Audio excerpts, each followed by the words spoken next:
ain't me. Tell me how we went from trapping to rapping on BET. Last week I told investing to the Kansas City Chiefs. Golden rule to invest and make that money while you sleep. They say trap a perfect mixture of Warren Buffett and Meach. No more shoebox money, them portfolios elite. Golden rule to invest and make that money while you sleep. I'm gone.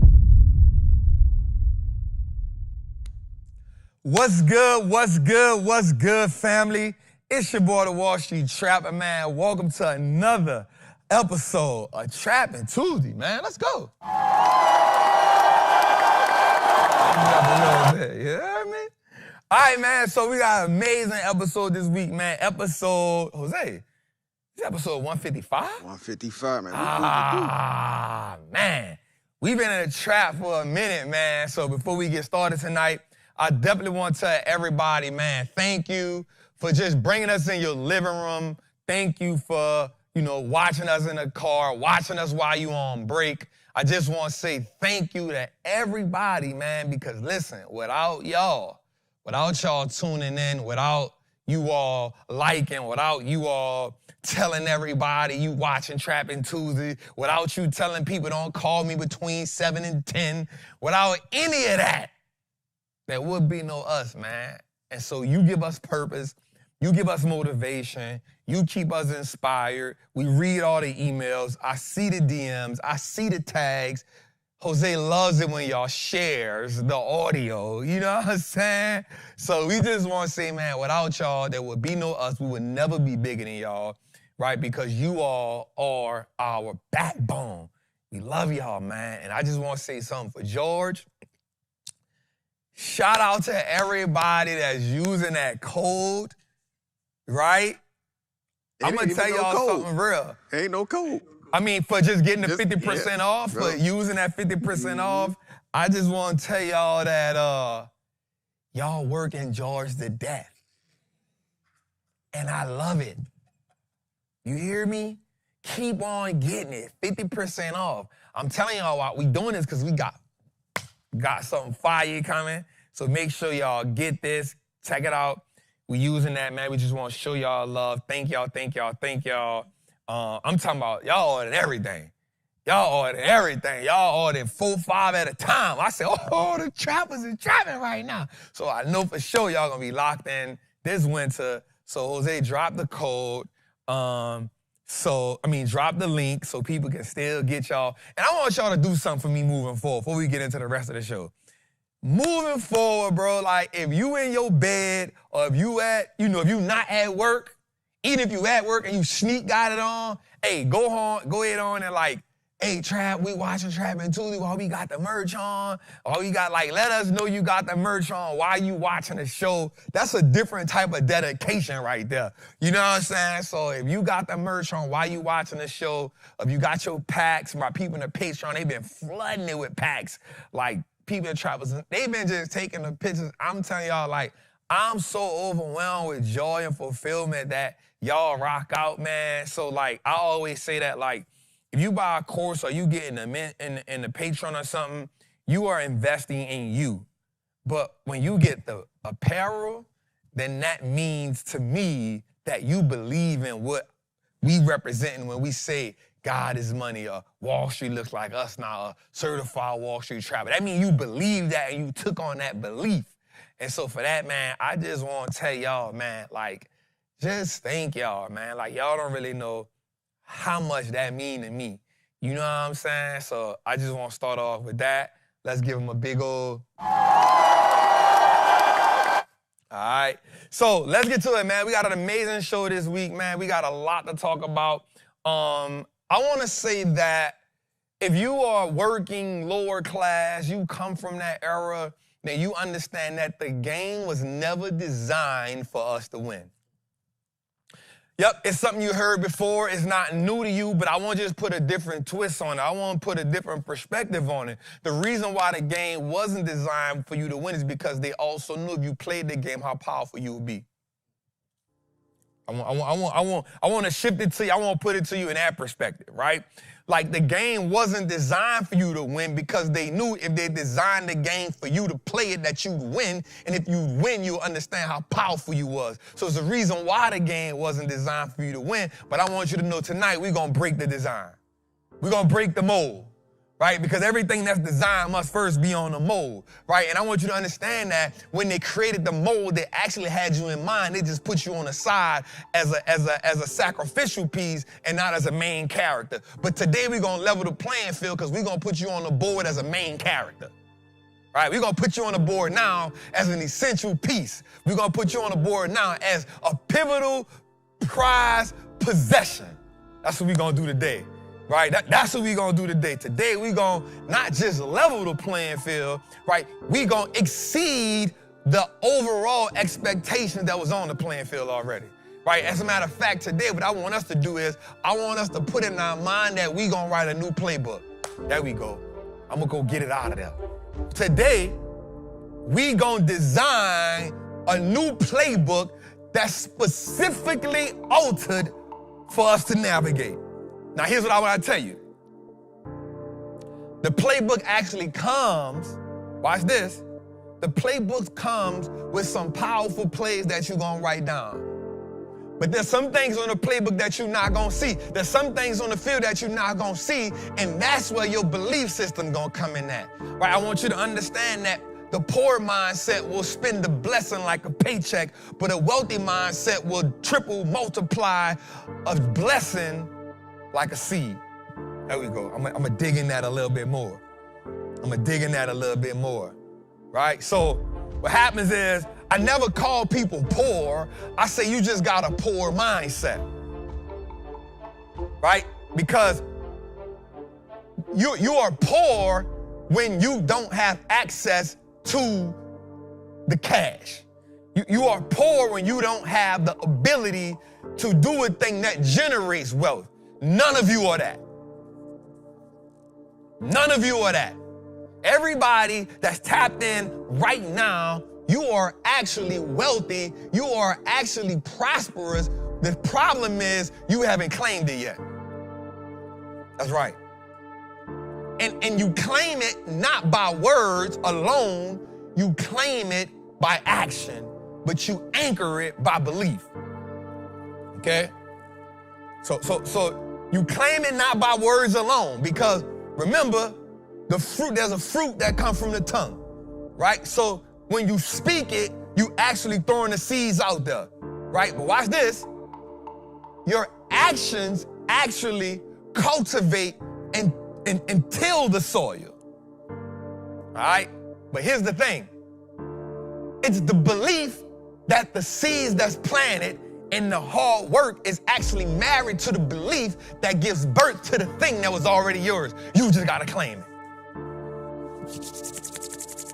You just gotta claim it. So the only thing that's really separating the people who are massively successful and the thing that's separated from the people who just aspire to be successful, the only thing that's really separating them is the marriage between belief, execution, belief, execution. That's the marriage that gives birth. That's the thing that levels the playing field. Right? Because watch this. A shovel gonna do what a shovel's supposed to do. What happens is the person who picks the shovel up gotta understand how to use the shovel. It's the belief that I can use the tool in the way that it was designed to be used. Right? Because if you give the wrong person a seed, then the seed's just full of potential. But if you give the right person the seed, that person will feed their family for a lifetime. So today I need you to make a decision. The decision is, not only will I take the seed, I will plant the seed, I will nurture the seed, but I will believe in the seed.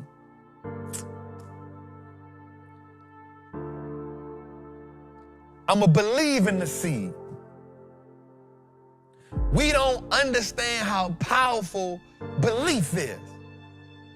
We don't understand how leveling the playing field actually starts with a belief that you deserve to be on the field.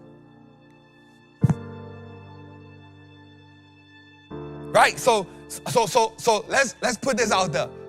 How many times, right? Watch this. How many times have you heard somebody say about stocks and they say, oh man, that's them white folks game. Immediately they're telling themselves they don't deserve to be on the field. Right? Or somebody says, I'm not gonna start a business because that's too hard. Right? That's the belief that you don't deserve the business. That's the belief that you don't deserve to excel in life. That's the belief that you don't deserve to be wealthy. That's the belief that God told you, go possess the land. That's the belief that you don't believe that the land is yours to possess. Right? So it says, look, diligent hands build wealth. So when you don't believe, that means you ain't diligent. It says that God give you the ability to produce wealth. That means you don't believe in yourself and you don't believe in God. So we got to start with the belief system, because the belief system will get you on the field. The belief system. So watch this, Jose. I remember when I used to be hustling, right? And I'm young. I used to be hustling, I'm trapping, right? In my heart of hearts, I believed that I deserved to be a gangster. My environment told me, hey, this is what gangsters do. They do this, they do that. And so I incorporated that belief. Now watch this, Jose. I actually, at one point in my life, aspired to die a gangster.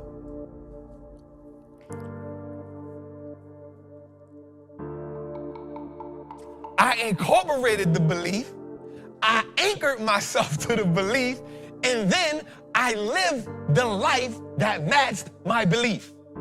So that made me accept the consequences that came with the belief.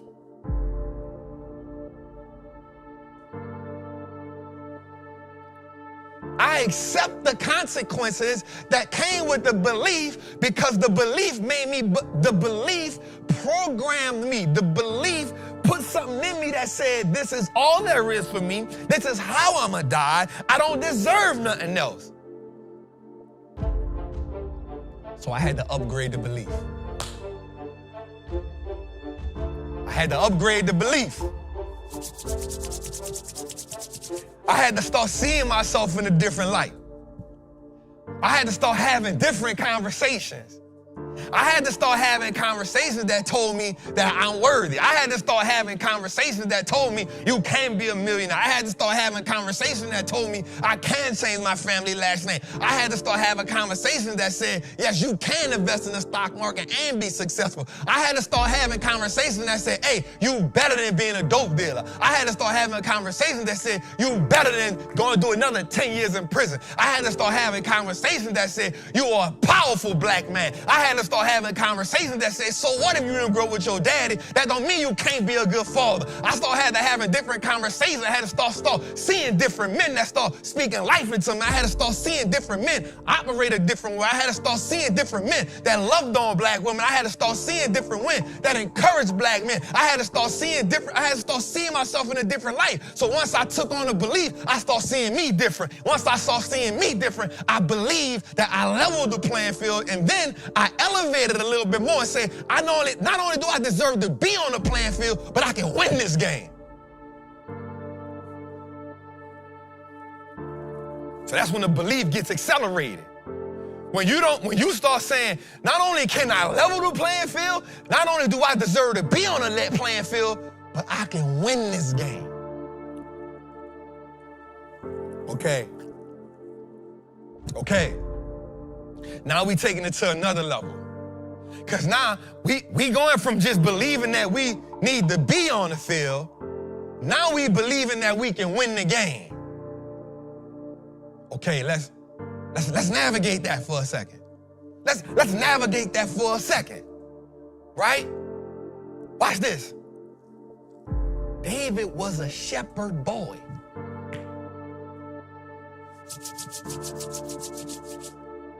A shepherd boy. Meaning, bro, go get the sheep.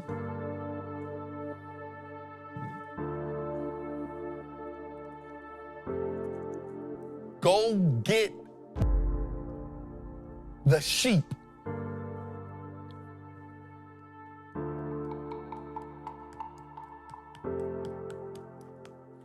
Go tend to the sheep. But there's a thing. There was something inside of him that he kept fighting for, that kept saying, I'm more than a shepherd boy. So watch this. Even when his daddy kept saying, go tend to the sheep.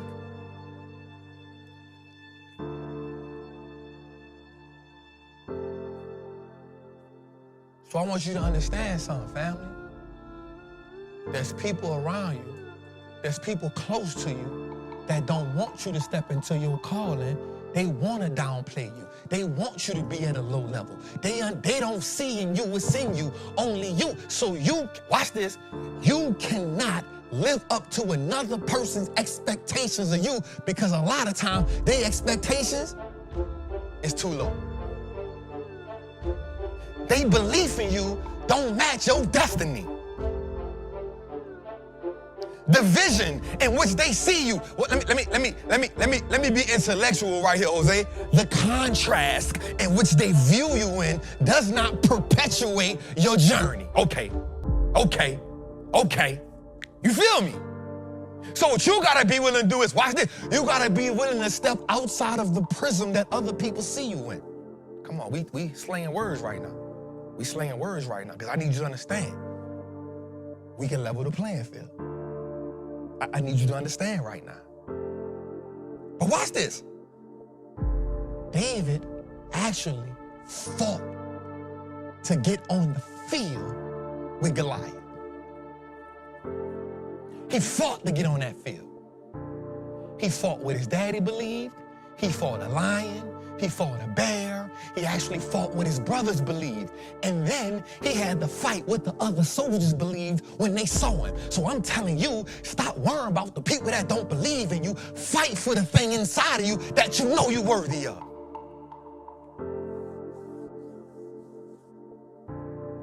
You gotta fight for it.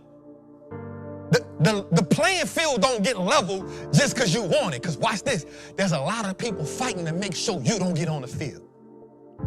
There's a lot of people fighting to make sure you don't get in the game. There's a lot of people making laws and policies, and there's a lot of people trying to lock you up. There's a lot of people trying to take away, trick you out your spot. There's a lot of people fighting against you not to get on the field. What you cannot do is give them the authority to keep you off the field.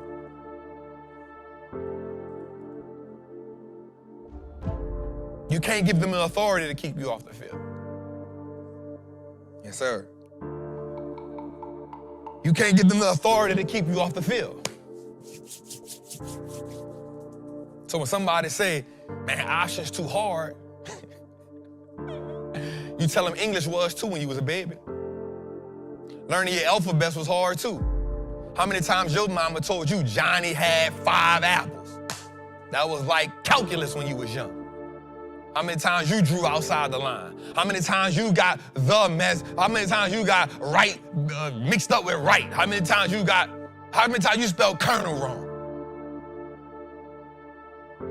How many times 1 + 1 ain't equal 2 equal 3 when you was younger? How many times? How many times the multiplication ain't look right? How many times you forgot to carry the 1 in subtraction? How many times how many times they were telling you 2 decimals over and you ain't get that right? How many times you messed it up until you did what? You kept learning it. You got your ass whooped sometimes. That's all right. All of that's part of your worthiness. All of that's part of your worthiness.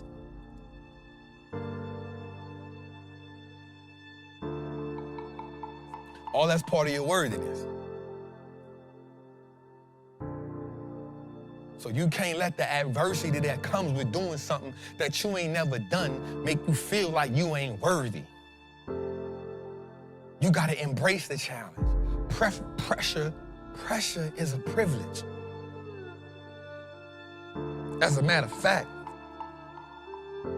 pressure is a prerequisite. Pressure is a prerequisite. I want you to understand something, family. You level the playing field by going through the adversity, knowing that you belong, by going through the adversity, knowing that you're unstoppable, by going through the adversity, knowing that you meant to be here, by going through the adversity, knowing that once you get through this, you got a blueprint for everybody that follows, by going through the adversity, knowing that you can't stop, knowing that nothing can stop you, going through the adversity, knowing that you're powerful, going through the adversity, knowing that you designed for this, knowing for this, that you was made in this image and likeness, going through it, going through the pressure, knowing that you were fearfully, wonderfully made, going through it, knowing that if God be with you, who can be against you, going through the pressure, knowing that weapons will form, but none will prosper, going through the pressure, understanding that you were designed for this. That's how you level the playing field.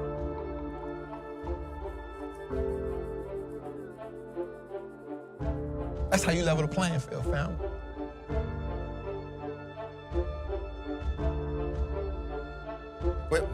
When the thing that looks hard to everybody else, you start treating it as normal.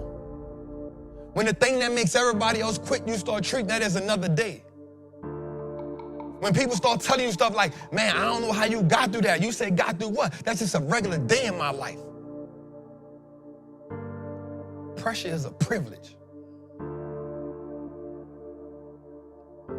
It's a prerequisite to prosperity.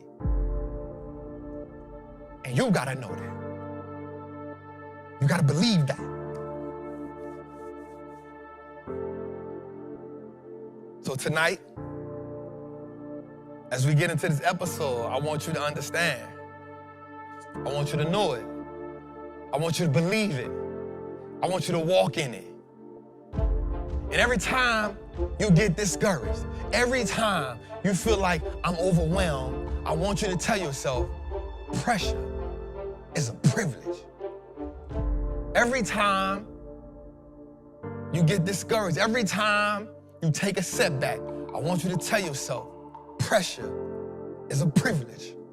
Every time you're in the option market and you take a loss, every time you're buying whole portfolio, take a loss, every time you get some news about your business that sets you back, every time you get a bill in it that you feel like you can, I want you to understand that pressure is a privilege.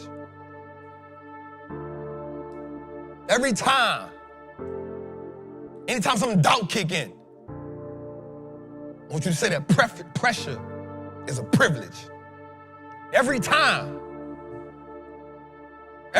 you feel like you about to get tricked out your spot, I want you to understand, pressure is a privilege.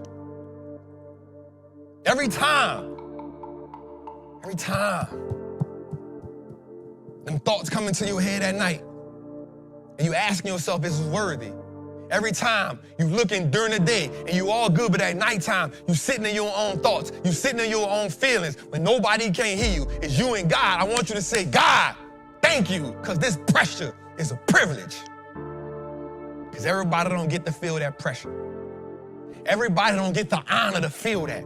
Everybody don't get the joy of feeling that. Everybody don't get the feeling of euphoria when they get that. Everybody don't get that. Everybody don't get to taste that. Everybody don't get to touch the fire. I want you to understand that pressure is a privilege because greatness is only designed for a chosen few, and you one of them few. Pressure is a privilege. I want you to walk in it. Pressure is a privilege. I want you to talk like it. Pressure is a privilege. I want you to breathe when you get up in the morning. Pressure is a privilege. Every time you think about what you're going to do, what you're going to do with that first million, that second million, that first 100,000, pressure is a privilege. It's the pressure that pivoted you to prosperity. Understand that pressure is a privilege and nobody don't deserve it more than you. I want you to live it. I want you to believe it. I want you to sit in it. I want you to wear it. I want you to cry with it. I want you to be sad with it. And I want you to get up off your ass and say, pressure is a privilege. Episode 155, we leveling the playing field. Let's go, man.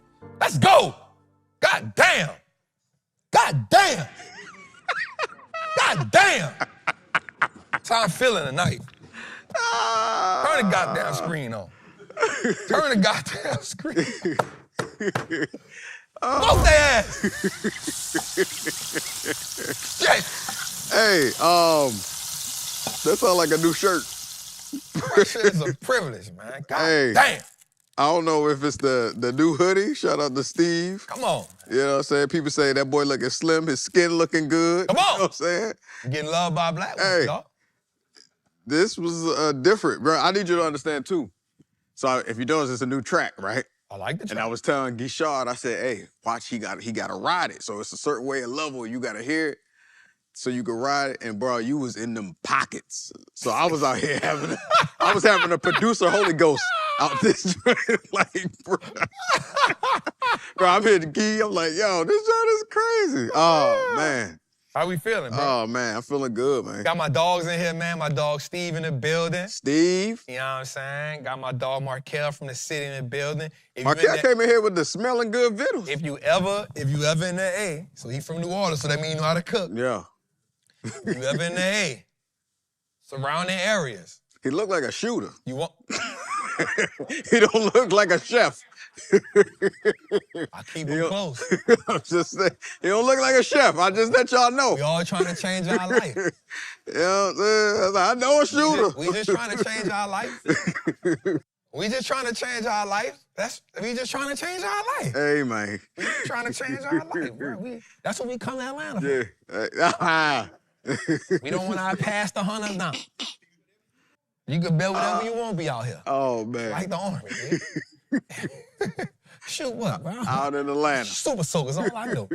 It's like the retirement plane out here. Oh, man. So if you ever in the A, Cafe Bourbon. That food gonna get you right. Self-funded. Him, his girl. I met Markel probably about 5-6 years ago. He's still chopping away at it. That's what you call living in a fire. Now, I just need to know the stuff that he brought, can I eat? You know, I'm running the 75 hardback again. So what you can't eat in the 75 hour? I mean, I can't eat, like, fried stuff. You know what I'm saying? I don't know, but Markel, what you bought? Crawfish pasta, Cajun wings. So he probably ain't gonna eat. When you eat the pasta, Yeah. I don't know. Be light on the carbs. No but, dairy eating. You know what I'm saying? I'm straight. Yeah. Speaking of that, though, real talk, because I know we got to shout out our people, because I know you about to do that. I shout out people out. You know what I'm saying? But What? we've been on our fitness journey, For sure. right? So we've been doing the push-up challenge. Mm-hmm. I pulled out a 50-piece flat, you know what I'm saying, with lemon pepper. Mm-hmm.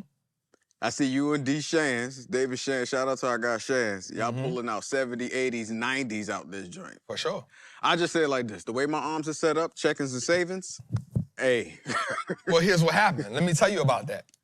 So I had never done more than 50 push-ups in a row. The competitiveness, huh?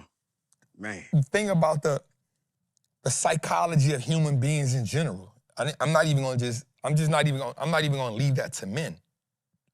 The psychology of human beings in general is to push. That's why coaches in the gym are essential. Mm-hmm. You can have a coach, and just because you got a coach, you gonna almost 10x what you was gonna do by yourself. And it's not even that the coach telling you nothing that you don't already know. It's just that the coach gonna make you do a few more than you normally was gonna do. Yep. Is that the coach gonna make you superset the exercises. The coach not gonna let you, a good coach not gonna let you fall short. They gonna, hey, come on. All right, yep. I'm gonna tell you something. When I have trainers, I gotta have trainers that got some gall. Cause I'm gonna be like, man, I ain't doing that stupid ass shit. And they be like, bro, I don't care about none of that. Do the damn exercise, bro. That type of trainers I like. Cause I gotta get off, but damn, I gotta do the exercise. Right? So that's what trainers do. It's not that a trainer that's why anybody that's really a trainer, you need just two things from your trainer. One, you need a trainer to look the part. Because what happens is when you work out, you're looking at your trainer like, Right, there's something to you strive setting for. them as something to strive for. And two, they gotta half-ass know what they doing, because what happens is they gotta be able to put certain exercises in play. And thirdly, they gotta just tell you, don't eat that shit. Yep, put that down. If they can tell you that, bro, you gonna get, because watch this, everybody know how to lose weight. Eat Stop less. eating all the stuff Yep. you was eating And move more. and move a little more. Mm-hmm. Everybody know how to lose weight. It's not a secret. The hardest part about that is getting up in the morning, to go do it, and then just consistency. So that's what the trainer's coming at. That's what make a trainer great. Now, once a really great one gets to going into understanding who you are personally, but I'm saying all that to say, bro, if we did that every day for a month, everybody who doing that gonna be better. Way better, yeah. Yeah. Because I started off this morning, I did 60. Shan's did 70. I had to match the 70 with 75. Somebody said 80. I went to 90. Somebody about to pull a 100 ball out. Somebody gonna pull a 100 ball out tomorrow. And guess what happened? Somebody gonna struggle to do 105. Mm-hmm. And it's only because it's in your nature as a human being to be competitive. It's in your nature. So when you say, I got a 50 ball in me, I guarantee you, once you do the 50, you keep seeing like, bro, I could do 5 more. Oh, yeah, Shane's hit me. He said, y'all, just take the commercial breaks. I was like, oh, y'all take a commercial break? And they're not back to back. Okay. Because you go out with somebody gonna post it, then you like, oh, all right, but I can do it. Like, as soon as I got, it's to the point, watch this. I was waiting for the repost so I could do the next set. He's supposed to be working on Trapping Tuesday. He said, come on. Hold on, let me shoot this right quick. So that's what it is. It's competitive nature, man. That's how our people, man. All right, man. R. McDonald was good. King Me 305, salute family on the Patreon. Blessings, man. I hope your family, because I know you had an issue. I want to put your business out there. Everybody doing well. Leon Barnes, Uncle T, Big Meech at Wallstreet. What's good, family? Nettie, Carolina Blue, Leon Barnes, Shelly Booker, Dennis Clark, Patrick Hayward, David Walker, Thavion, what's good? Belina, what's good, love? Double R was good. TD Trays was good. Eric Larson was good. Grasshopper World was good. Let me see. Roxanne was good. I feel like I ain't seen you in a minute, Roxanne. The Real Breezy was good.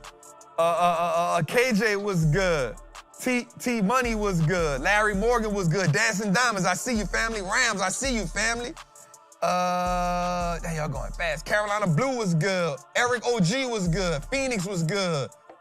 Damn, y'all going too fast, fam. Slow down. Oh, I gotta say my brother's name right. Ab was good. I've been calling the man AB. I thought it was AB too. I thought it was AB. But I forgot he a Muslim brother. Ah. And it's not A.B. So somebody put me on, it was like, Trap. I said, you know what? And that's my guy. Yeah, yeah. So I apologize, King. Was good, King. Craig was popping. Jay the Great was good. Y'all going so fast. Doug Perry was good. Mason Ozell was good, bruh. Freddie Cruz was good. Trader Tate was good. Larry H was good. Kimberly was good. Seth was good. Tamara, what's happening? Malcolm was good. All right, that's too fast. It's too fast. All right, so I want to shout out, man. I just want to shout out some of my Patreon members today, man. Y'all went crazy. So salute to that. Y'all was putting that green in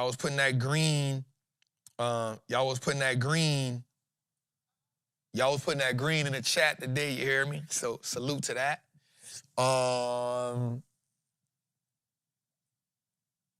Jeremy was good. They going so fast, dog. I can't see no more. Larry H was good. Isis Evans, Paul Bricks. That's my dog. Gotta holler at Paul Bricks. That's my guy. Gotta holler at Paul Bricks. That's my guy. Max B was at him, the real Jose. Oh, I feel like that's a shot. What's his name on YouTube? Ariel Wood, I'm playing. Look at him. Shout out to the real Jose. All right. Pascal was good. Cheesy bread. Salam alaikum. Akeem wa alaikum salam. Stephanie was good. All right, man. Let's get to it, man. So we got a dope. T-Mac was good. Can't forget T-Mac, man. Janelle was good. Aunt Lily was good. Big Dot was good. All right. That's good. We got enough. All right, man. So we got some stuff to talk about tonight, man. before we get into anything, we got to get into the market. No, before we get into anything, we got to say our mantra. I went and bought me an iPad, y'all. So still getting the hang of it, but I think we maneuvering a little bit. I got to figure out how to just keep writing on the screen without it always turning into like a thing. Like it be turning into stuff, so. You know what I'm saying? What does it be turned into? Yeah, like I be trying to draw like, and it be. Oh. Yeah, so I got to figure it out. So I'm working on it though, so. All right, man, let's get into it, man. Before we get into anything, let's say our mantra. Let's say our mantra. So let's go. Boss West Coast was good. Tamara Hilleman was good. Okay, I see y'all. Davion, bro, say, bro.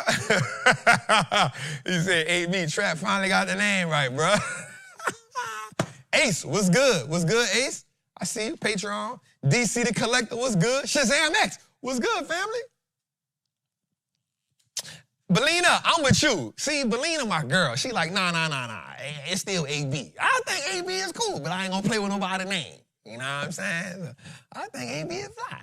Dollar Bill, what's good? What's good? All right, also, I want to say this, man. Going into tonight, before we get into the show, I want to say this, man. Say, bro, I probably got about 200 messages during the week, even people like my dog, Markel, that hit me and said, say, bro, the level of growth, maturity, bro, I need that.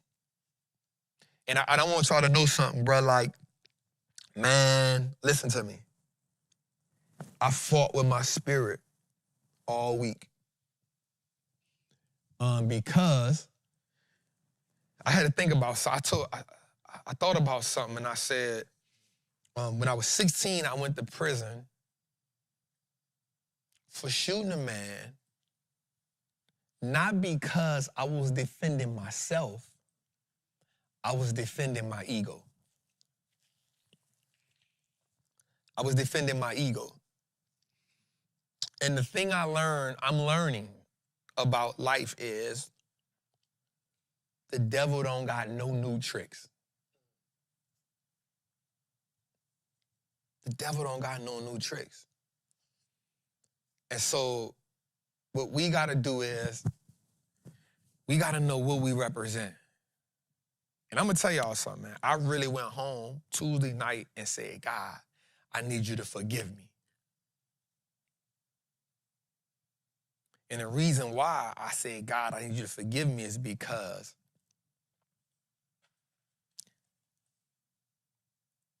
why did I need to respond at all?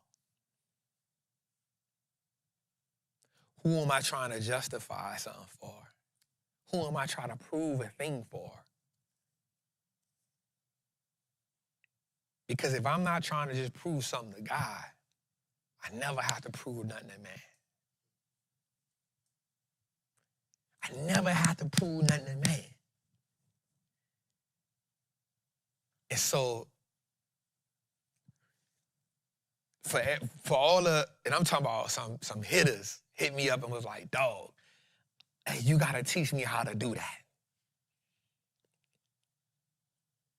And I'm gonna tell you that, man, one of the hardest things that we will ever fight in this world, as men for sure, is the ego. We're gonna always fight the ego. You're gonna always feel that, you know, you gotta represent yourself a certain way. You know, you gotta speak up about a certain thing, and you gotta, you know, do a certain thing, and you gotta, and at the end of the day, what you don't realize is you immediately become part of the circus. You immediately prove everybody right. And so, even though I felt like I responded with class and wit, I still went home that night and said, God, forgive me, because I don't want to be Moses where I strike the thing that I was supposed to speak to. And what happened with Moses was, Moses actually was in the desert for 40 years, in the wilderness for 40 years. The whole while, everybody talks about how the Israelites had to get their heart right. But those 40 years, Moses was still trying to get the residue out of his heart of his past.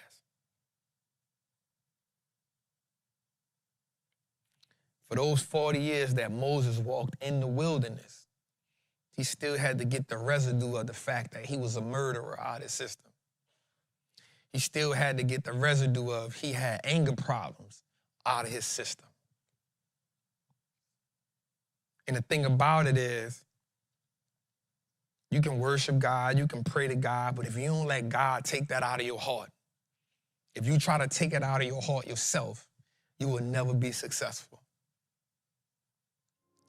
And so what happened was when Moses came down and saw what the people was doing, and then when Moses, God said, just speak to it, and I'm gonna give it, everybody gonna drink from it. I just need you to speak to it. The thing about anger is, once it get on you, it overwhelms you. Now, I know this wasn't a prison situation, but I know a lot of people in prison who I was in prison with who can tell you I was having an out-of-body experience when I did such and such and such and such. I wasn't myself when I did this, that. I was angry. I wasn't thinking right. Because what happens is anger, once it overtakes you, you're not yourself. And it can make you do something that you can regret for the rest of your life.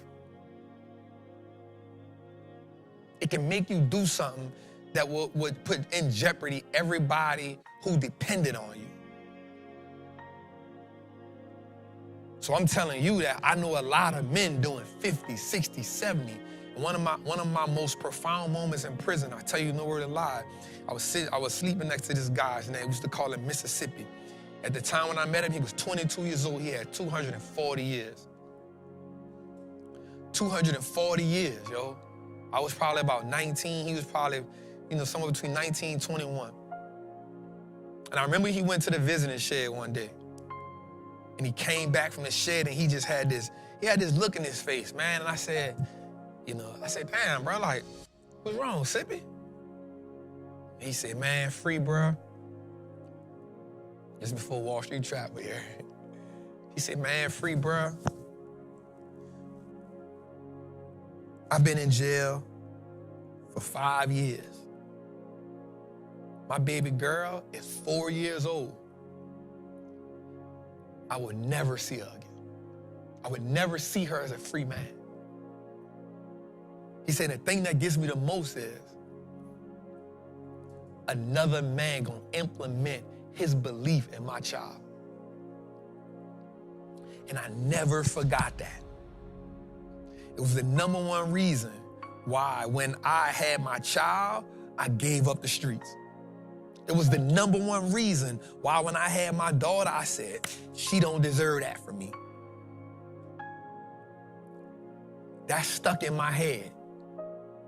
He said, another man will put his belief system in my child. Man. All because he got into a fight. His anger got the best of him. And he shot 2 dudes, killed both of them.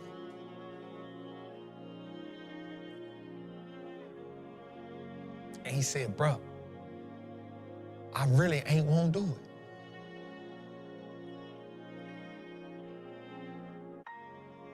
He said, bro, I really ain't won't do it.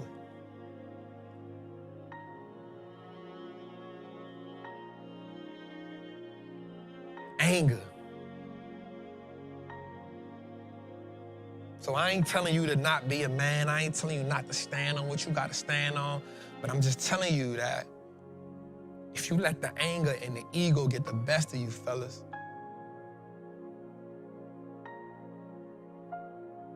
it's going to trick you out your spot. The people that believe in you, the people that look up to you, the people that depend on you, you leave them lost. And then everybody who was gonna egg you on, guess what they gonna say when you in jail or when you lost your spot? Man, nigga, stupid. I would have never.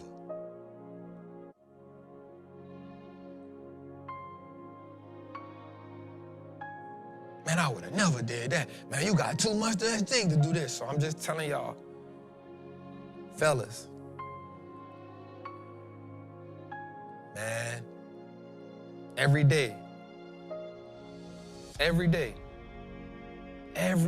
fellas, man, I ain't telling you be no chump.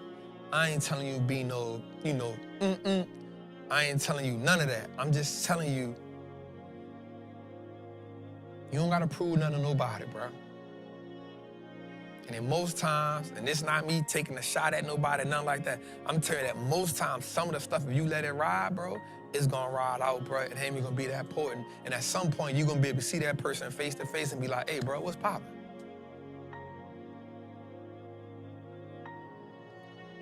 I'm just saying to you fellas that we fighting too hard, especially if you looking at this channel, especially if you looking at their channel, especially if you looking at Aristotle channel, especially if you looking at Black Robin Hood channel, especially if you looking at any channel that's teaching some type of education, 19 key, anybody. I want you to understand that means you are striving to do something better. So if you do all this work, if you make all them sacrifices, because you sacrificing to invest, you sacrificing to save, you sacrificing to buy some real estate, you sacrificing to build a business, you sacrificing to get your credit right, you sacrificing to be the right father in your household, you sacrificing to give your kids something that you ain't never seen. If you do all them sacrifices and then let your anger make you strike the rock twice and cost you the promised land, it's a horrible feeling. So for my fellas, I just want you to understand, bro, let God get it out your heart. Let God show you the type of man you need to be. And it's not gonna be easy, but we gotta let the will go. Be ye the same mind that was in Christ. And if you know Christ, bro, he wasn't no pushover. But he picked his spots and he picked them well. I'm just telling you, pick your spots well, King. Execute with precision, King. And you never gotta prove nothing to the world. You only gotta show God. I promise, if you take nothing else from me tonight, just understand that. Because all the tough guys I know, including myself, bro, they ain't trying to be tough no more. We trying to live. We trying to enjoy what we working on. We trying to spend time with our kids. We trying to have fun. And we understand the power in being a lion and a lamb. But I really won't be a lamb way more than I gotta be a lion. And I want you to understand that. You may not know it, but the lamb gonna get more respect. So I just want to say that to the black men and white men and Spanish men and brown men, because it's not a color thing, it's a man thing. I just know some of the pain that a black man go through because I'm a black man. So I just want y'all to know that, bro, like, I wanted to say that to y'all tonight because I know a lot of people look up to me. A lot of people, admire me. And so I always ask myself, what is my position as a leader? And as men see me get my life right with God and men looking at me handle situations, I want to be the man that you look at and say, hey, I like how he handled that. Maybe I could do something similar to that. And so with that, I just want to say I appreciate everybody that DM'd me, and this message that I thought was it was 100% for y'all, man. It was from my heart, from brother to brother. You know what I'm saying? No matter what your race was, from brother to brother, I hope that part of the message really, really, really, really, really, really stuck out to y'all. All right, man, let's get into it, man. Let's get our mantra going. Right, let's get our man. Why are you chuckling, bro? What the fuck? I was like, yeah, that was good. You know I needed it. Look, Steve already, because Steve here, so he texted in the joint talking about, all right, that's a clip. That's another clip. When you come from the heart, them joints go, we working. Yeah. Let's go. All right. I am a certified Wall Street trapper. I'm confident in my ability to make great investments. The stock market is a machine that prints money, and I'm more than capable of operating this machine. Not only will I free myself and my family eat for a lifetime based on the information I apply today, I am a money maker and a wealth builder. Today, I break all the chains that anchor me for that poverty mindset. My ancestors will smile now because I've turned our last name into an asset. My family's purchasing power will increase indefinitely. Today, I make the declaration that no longer will I be a slave to money. No longer will a generation behind me inherit lack. No longer will I submit to selling my time for money. I am a first-generation millionaire. I am the architect of my family's legacy. I am a certified Wall Street trapper, and Wall Street looks like us now. Let's go, family.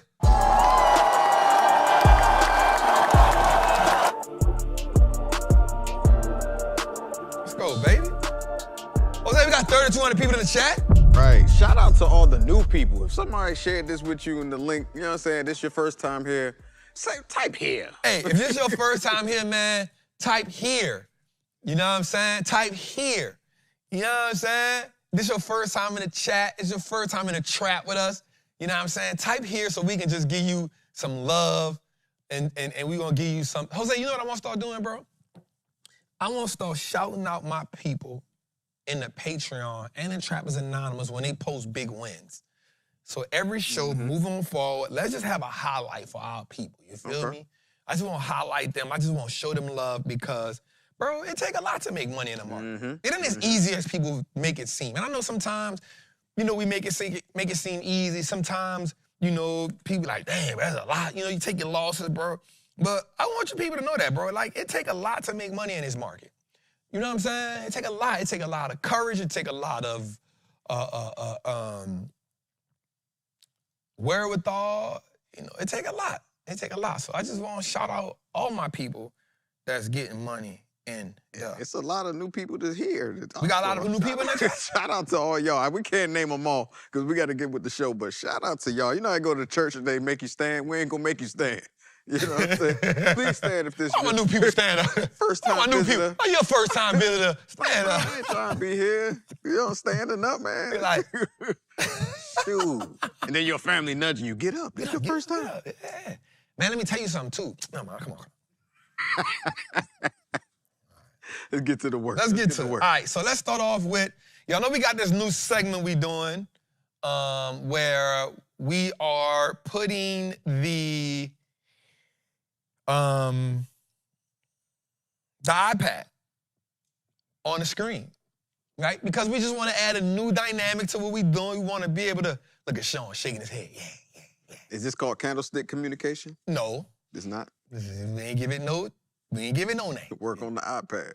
It's just the iPad. iPad work. You hear that, Steve? In the kitchen with Trap. So, all right, so we got better this week. We got a bigger iPad. I just got to get used to scribbling on it. You know what I'm saying? I got me a pencil. All right, so let me see something. All right, got a little movement done. Let's get to it. All right, so first we're going to start off with the futures, the E-mini futures, right? So what I want you to do is we're going to put it on the screen. What I would love for you to do is I would love for you to get your own computer so you can see what I see, but if not, it's all good. Let's put it on the screen. The only thing about this is our audio people are not going to be able to see it. Yeah, shout out. You know that I love the audio. So I'm going to talk numbers. Yeah. Ooh, let's go. I'm going to say a lot of numbers so our audio people can see it. All right, so we're going to start off not on a daily. We're going to start off on a 4-hour chart on the E-mini futures. We are using TradingView. So what we want to do right now is simple. We want to just say, hey, my goal right here is to say this is where the market came from. This is where the market is going. This is where the market came from. This is where we're at. And kind of what we kind of can see, give us some ideas. Some people will call it like putting a trade journal in play, but we don't got enough time to do a whole trade journal. Oh, come on, boy. They put the screen at the bottom. Who did that? Oh. Benson. Come on, Ben. All right, so let's look. First and foremost, we're going to go to our current candle, which is right here at 64.69. 64.70. So that's good because we're watching it in real time. Question, can we blow the screen up a little bit more? That's the biggest it can go. Or how does that look, or just look like that for me? Yeah, that's it. That's it? Yeah. Because I'm trying to see how far they can get. I'm going to make sure they can get it. No, I know what I could do. I could do it on my end. Let me see something. I'm about to say, if you zoom in. There we go. Come on, let me do this. Let me run a play. You know what I'm saying? Let me run a play. Keep learning. Let me run a play. I got you. Trap on the charts. Come on, I'm in the kitchen. All right, so I'm going to just open it up a little bit for them, and boom, there we go. Now, I'm going to have to close it a little bit so we can get a little. All right, there we go. All right, so as we can see right now, real time, we have a doji candle up right now at 64.6850, which means there's a little indecision. But what we want to do, because this is the futures, we want to put a couple things in perspective right now. One, if you see that line I have right there, it is the highest high. That goes all the way back to Thursday, July 31st, right? So that was the highest high that the ES futures had made, right? So at some point, we needed to get back to that line, right? That's where we were trying to go at. That's the goal for us as traders. I use the futures to tell me, so let me put this in perspective. I'm going to do this every week. The E-mini futures coincide or partner with the S&P 500. The NQ futures partner with the NASDAQ or the QQQ. So long as you understand those, you'll start understanding the partnership and the relationship between the two. All right, let's get that on there, right? Right? Let's get that on there. All right, so here's what we're going to do. We're going to walk through this. Again, I just opened it up a little bit, and that'll be the easiest way for us to do this. Somebody saying close the playlist. No, I want to keep my playlist open so I can see what's going on the side right there. You know what I'm saying? I can't do it like I got to do it in real time how I do it. Else it's going to throw me off. You know what I'm saying? All right. So, again, the first thing we're going to do is say, okay, where is the current candle at? So we see our current candles at 64.67. Now, if we go over here to our high, right here, we talked about that at July 31st. We see that high was hit at, what is that? 64.6725. That was the high. Right? 64.6725. That was the high. So if we notice something today, mind you, because we know that the futures start at 6 o'clock, right? The futures start at 6 o'clock. What we do know is today's session, based on that last candle, second to last candle, actually broke the high. All right? It actually broke the high. So this candle right here, I'm going to mark it so we can see it. This last candle, I'm going to draw a circle around it. Sean, you see that circle good? It ain't update on my thing yet. Huh? It didn't fit on my It thing. didn't come up. It's going to come up. That candle broke the high. Now, I want you to think about this as a small body candle, right? It's a small body candle. It broke the high. Now, here's why that is important. The reason why that is important is because it didn't just wick it. Now, what I mean by wicked is it didn't just, watch this, I'm about to draw, it didn't just do that. Meaning a candlestick didn't form and the wick didn't just hit the high and came down. That would have told us that it actually was rejecting that high. Y'all with me on that? All right, so what happens was, let me get that off. All right, so what happened was, by you having that small candle right above that high, so we actually now have a close above the highest high. All right, so what that means is that high now is solidified. All right, tell me if we trapping or we trap. I need you to say we trapping in there. All right, so let's do something right quick. So once we identified that, I want us to identify this.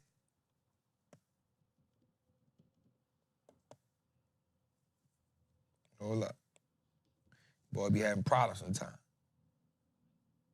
All right, here we go. Now, because we're on a 4 hour, I want us to mark some things out right quick that we know.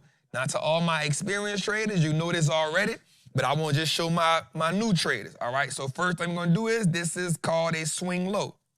It's the lowest point, so we're going to mark that out. That's our low. So we got one low, and then we got this, which is a higher low, right? We got a higher low, right? And then the next thing we're going to mark is our next higher low.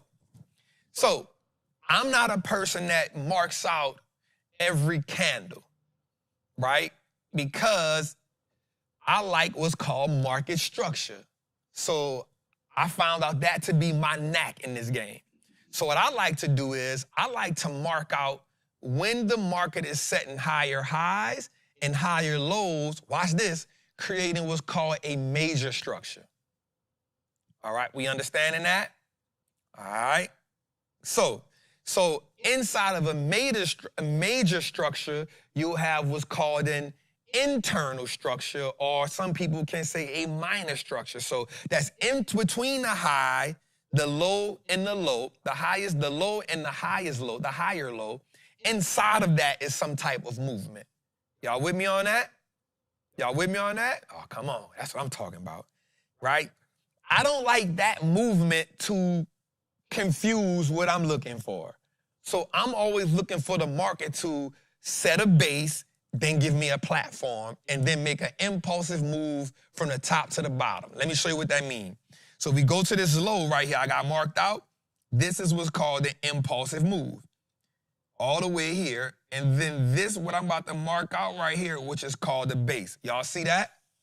So from that low all the way to that high, that's an impulsive move to the top side. And then the market does what's called accumulation.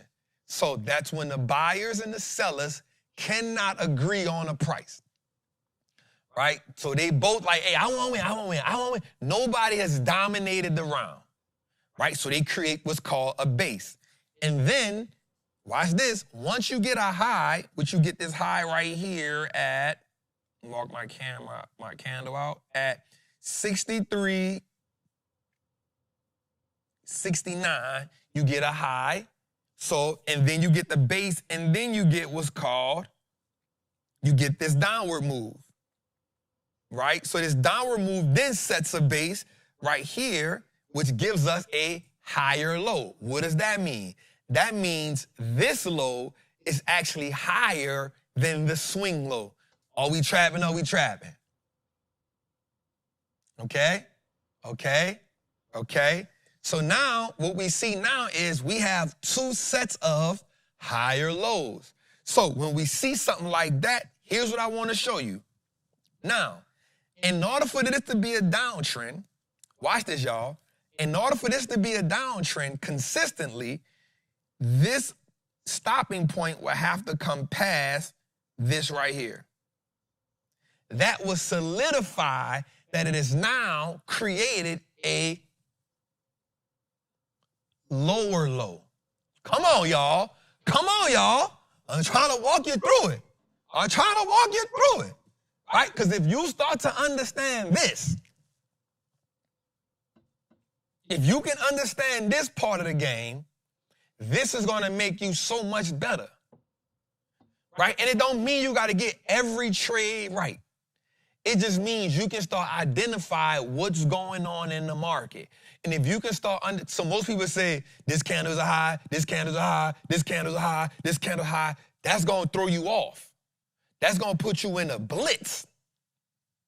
So if you can say, hey, now you already know that, let's put some numbers on it. So now you know that based on this, you see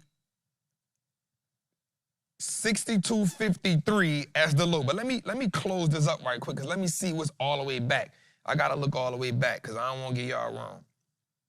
All right, we good. We good. Now, let me show you something that's important right here. Ooh, this is good. I'm glad I closed it up right there. Watch this. I'm going to take this off. Watch what I'm about to do here for y'all. I'm going to show y'all some game right here. Watch this. Watch this.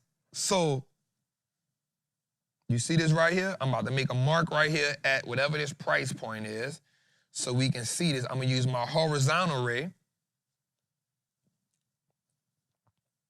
I'm using my horizontal ray at those 2 wicks.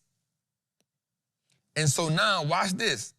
At 62.39, you have what's called a equal low, which means the market came down and rejected that price. Now, here's the dope part about it. It didn't candle close, so it didn't confirm it all the way, but it did touch it. So that becomes an equal low, meaning the market could go there. We mark that out because here's what we understand now. In order for us to get a downtrend, to continue that downtrend, we need the market to break past that equal low to set what's called a lower low. Does that make sense? Does that make sense? So watch this. We know the market is going to go down, come up. We know the market is going to do this.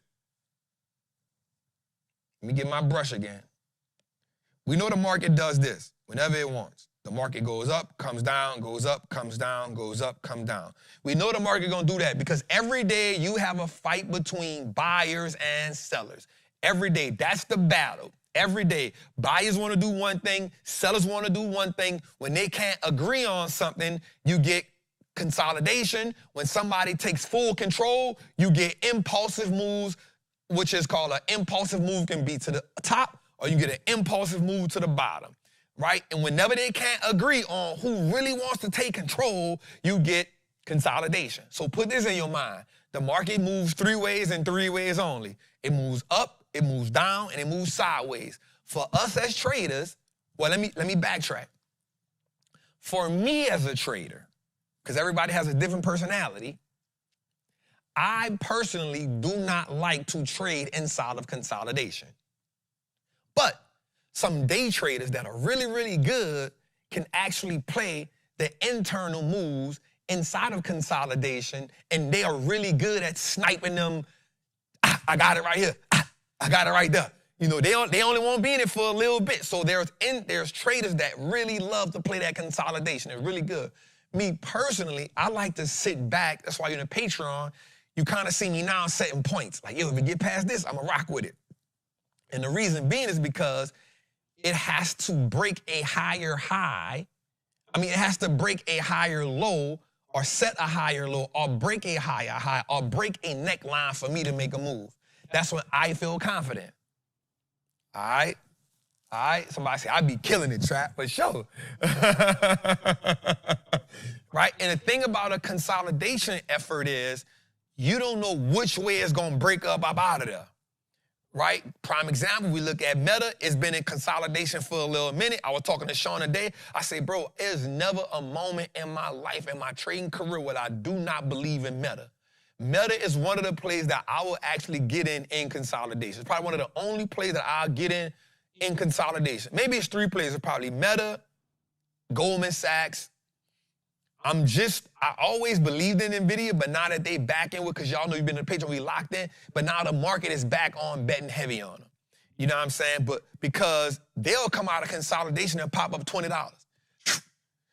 And you can be like, God, I missed it. You know? I missed it. You know what I'm saying? So NVIDIA, Meta, Goldman Sachs is 2 of my companies that I will get in consolidation because they move just like that. They'll move $20, $30 in a day with ease. And you would just be like, shit. You know what I'm saying? So let's get back to the chart. What you about to say, Sean? You about to say something? Nah, I was about to say, like, first off, you're right. Meta. Meta's the only one. Facts. Couple, but yeah, Meta definitely up there.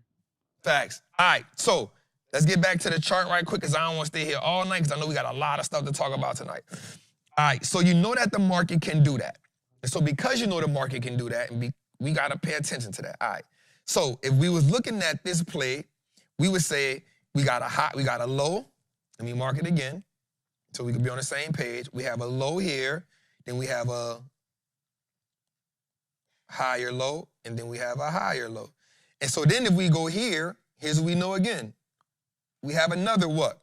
Higher low. So we have sets of higher lows, which tells us on the futures right now, and then we have a uptrend in place. That tells us that the buyers are right now in control. Can we agree to that? Right? The buyers right now are in control. Okay, so Trap, what do I need to see for me to understand that sellers are now stepping in heavy? Okay, let's talk about that. All right, so what I want us to look at is I want us to look at a couple things. So now let me take the spotlight off this one because we know what this is. All right, so what I would want to see is we already know, we can already anticipate that once something hits an all-time high, at some point it will do what? Pull back, right? So when a stock hits an all-time high, whether it's futures, whether it's crypto, whether it's stocks, we already know once we get an all-time high, we can almost anticipate a pullback. Why? Because you got to stop thinking what I want to say here. You got to stop thinking like a retail trader and start thinking like a wolf, right? And so what wolves want to do is they want to get fresh meat. Wolves want fresh meat. How do they get fresh meat? We get fresh meat when we hit an all-time high and people try to get in at all-time highs. What do wolves do? They take profits. Now, watch this. Just because you see this, if you see this come down, let me mark this.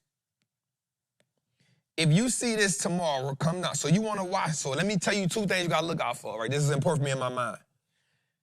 What I always try to do now, me and Sean been talking about this heavy, is I've started now marking out the overnight high and the overnight low. The reason why that's important is because here's what I've been doing. Once we can recognize the overnight high, meaning the highest that the futures got at night, we mark that off. And the lowest they got that night, I mark that off. I want to see is during the trading session, which is called intraday, I want to see, can the market reach the overnight high from the futures? Because if it can, that tells us that buyers have continued stepping in from yesterday. Oh my God, we cooking for them. Come on, we cooking for y'all. We cooking for y'all. I just want y'all to rock with me right here. All right, so what we want to do is, and of course I could be going faster, but I know we got new people in, so I don't want, be tripping. So here's what we want to do. At 64.70, if we look right now, we see that the futures are actually doing what? Ticking up. Now, let me give you a question. If you see this large green candle right here, this was the candle from market open. Now, let me make something important to you. You see this right here at 64.31. Right? You see that at 64.31. That's good for you to see because that was yesterday and prior last night. So that was Monday and that was pre-market. What we saw was once CPI data came out, we saw buyers step in and take control. That's called an inducement. You can just say buyers took control. Right? That means buyers took control. Okay, somebody said, Trap, can I learn what a doji candle is first? That's a good question. So a doji candle is simply a candle that says it opened and closed in the same range. But you'll see two wicks coming from the top of it telling you it went this high and came back down and went this low and came back down. Let me draw one right quick so you can see. That is a doji. That candle represents indecision. Anytime you see a doji candle, your best move after seeing a doji candle is waiting for another candle to form to see who's taking control. A doji candle can be red or it can be green. It still means the same. That there was indecision between the buyers and the sellers. What we want to do is we want to get a candle that follows the doji candle that tells us who took control. Now, I'll be honest with you. If I see this, Sean know I'm going in.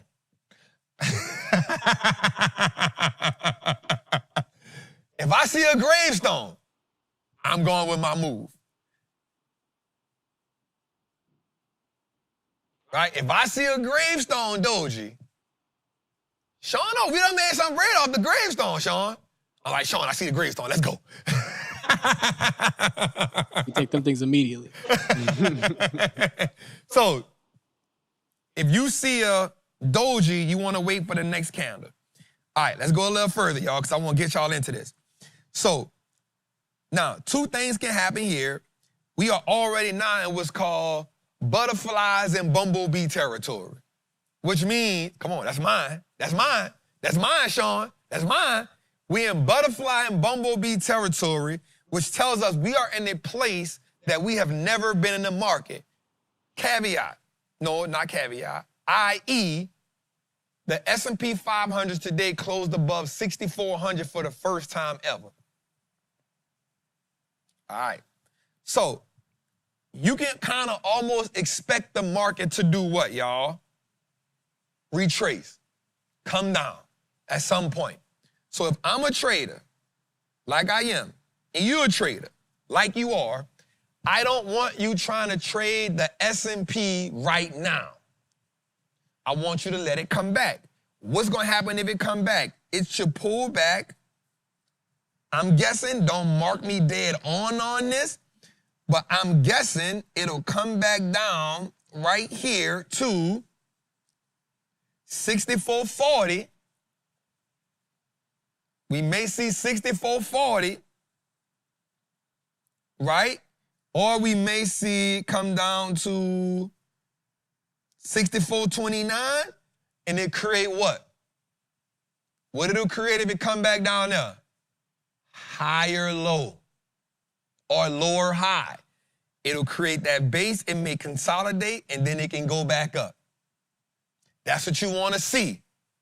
You want to see it come down, maybe consolidate a little bit, and then go back up, create new territory. That will let us know we are now creating a new lower high, which gives us another base to bounce off of and then go up. So that'll look something like this. It'll look something like this, come down. Maybe bounce around for a little bit, and then do this, right? That's called, drop base rally. That's what that's called. Come on! We cooking for tonight. That's called drop base rally, which means it fell from the high, dropped, created a base, and then rallied. Okay? Y'all with me? Or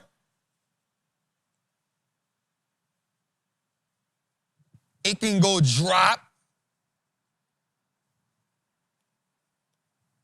base, drop. Now, here's my thing. That drop is okay as long as we stay above this base right here, which to me is 63.89. Or, I'll go with 63.89 based on that base right there, or you can sit on top of that. I'll go 63.89 because of the last time it pushed up. So 63.89 or 6,400 is where you can catch that next base at. If it drops below that, that means it is now broken the higher low and retraced down. If it breaks the higher low that is set, you now understand that the market has went in a downtrend. The sellers have now reclaimed power. That's where my puts come in, my put people come in. They come in, you make you some bread. As a buyer, you don't want to be buying while the market has now broken a low. You got to let it settle so it can create another base, see if it's going to create a lower low. You need to do all that. Yes, we can use the Fibonacci's and all that. We're going to get into that. We got people. My goal is to take people on the journey piece by piece. I understand we all at a different level. I can throw the fib up there. I can throw supply and demand on there. Y'all know I love supply and demand if you're in a Patreon. But the goal is to teach and let everybody come on a journey together. That's the goal. We don't want to talk over people's head. We don't want to make nobody feel left out. We want everybody to feel like, hey, I'm tracking what you're doing, bro. I'm tracking what you're doing. So now when we get to the next level, now you like, hey, throw the fibs on that for me, Trap. Hey, throw that supply and demand on that for me, Trap. So I want us to walk with it as a squad. You feel what I'm saying? One step at a time. So that's what we should look at right now on that ES. Help you out. I'm not going to go through the S&P. The next thing I'm going to do is hit the NQ right quick, and then we're going to go. But do we understand what's going on? Somebody said supply and demand, my favorite strategy. Listen, between market structure and supply and demand, I feel like I be at home. I can live or die with that every time. You know what I'm saying? Because nothing is 100% guaranteed, but we live or die with it every time. All right, so do we understand this part right here? What we want to see, let's just right quick, what we want to see, we already should be expecting, even if it run up some more, we're not trying to chase that. We want to see the ES, because the S&P gonna follow suit. The S&P gonna do the same thing the ES do, y'all. The chart's gonna almost be identical. All right? So what you wanna see this do, you wanna see this right at 64, 69. You wanna see it break up. At some point it might break up, but you need to see it fall. It gotta fall to do what? Create another low. Why? Because a higher low, watch this, a higher low gives the future high, let me say this right, a higher low gives the future high something to step on and bounce on and go higher, right? A higher low gives the future high, meaning you can only get a higher high after you get a what? Higher low. So the higher low is all a prerequisite to solidify that future higher high. All right? All right, let's go a little further. So we got that already. All right, let's take that off the screen. How we looking at time, Jose?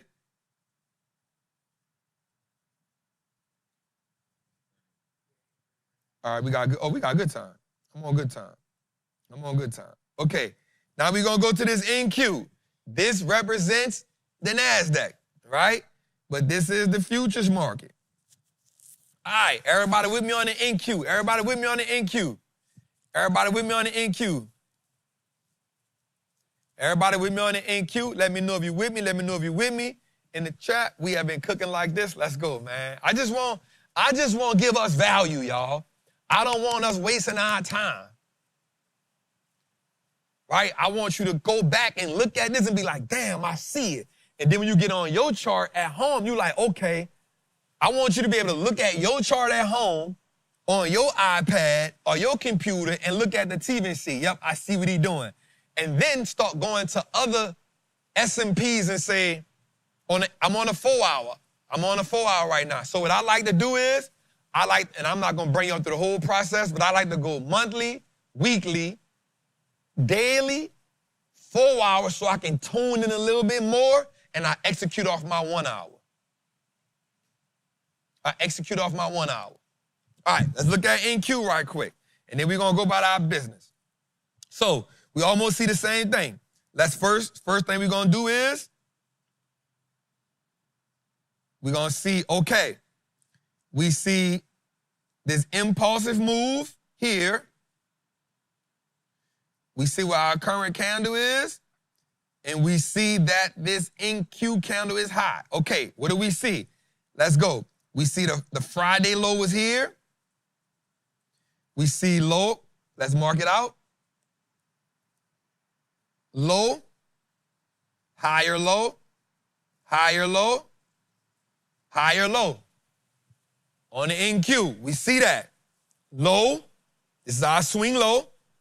We have a higher low. Then we have another higher low.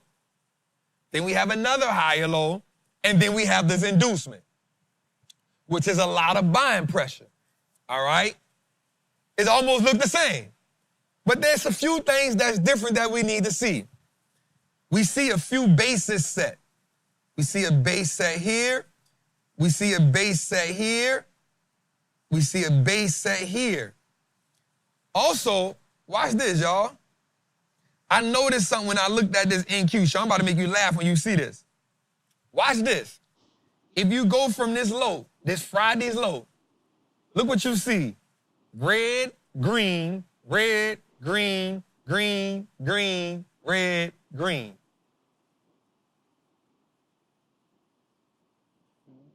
I see a pattern here. Okay, what do you see? Huh? What do you see? This could be. So we see the uptrend happening on a daily. Yep.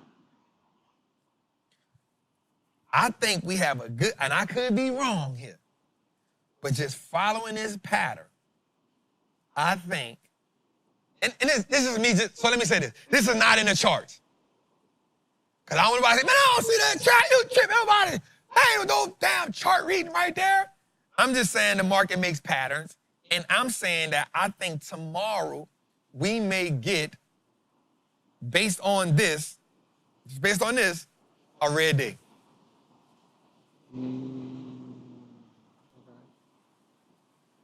I think we get a red day. Okay. Nothing major. Red, green, red, green. So then you start at red, green. I'm telling you, it's just me though. It ain't nothing. Just me always trying to read into something here. Don't put this in your. So right after it go down, you want to look for that buy. So I think it'll go down, then we'll buy, then we'll go down, then we'll get up. I'm telling you, that's what I feel. What I feel. It's what I feel. I just feel like tomorrow going to be a red day. It'll be a buying opportunity for somewhere, depending on where it go at. Then we'll get a green day following that. It's not a mark my word. It's just a I believe. Okay, how you feeling? You trapping with us? All right, so we went through that. All right, we'll make sure we get this going so I can get us where we got to go at and take us out of here. So here's what I think. I think the same thing applies here. Let's just do some level setting, right? So we agree that we got an uptrend in place, right? We believe we see we got an uptrend in place. So what we do know is, let's go here. Let me get me my line.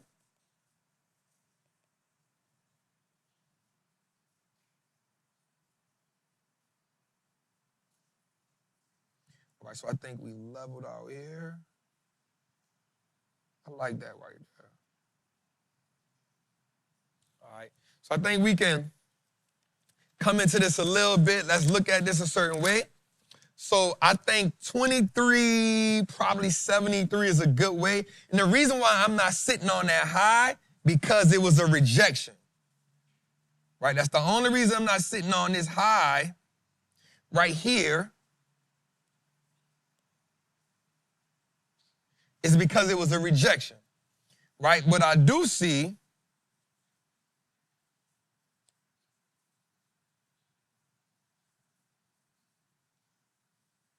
right about there.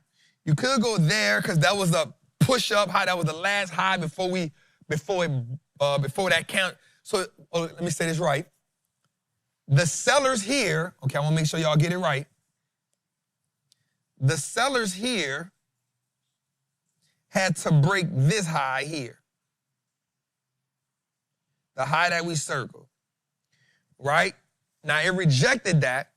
But remember what I said, a body equals confirmation. A wick means a rejection. So before you can really say we were entering a new zone, it had to break the previous high, right? It had to break that previous high. So that previous high is what we got the little circle thing on at the top. So once it broke that, that's good, but you see the body of it sitting on top. So you see the body sitting on the top, and then you see those wicks that rejected it, which means the market tried to get to it again, but it rejected it, which is understandable. So I personally believe if we can come, we'll test that again. I think we'll test 2308 again. We'll come to 2308. That should be a sign we want to see 2308, then we want to see bump up, or we see 2308 and we break this neck right here. If we break 23,632, if we break that, we've now broken the structure.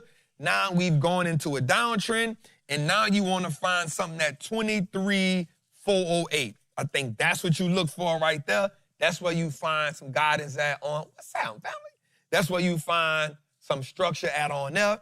Again,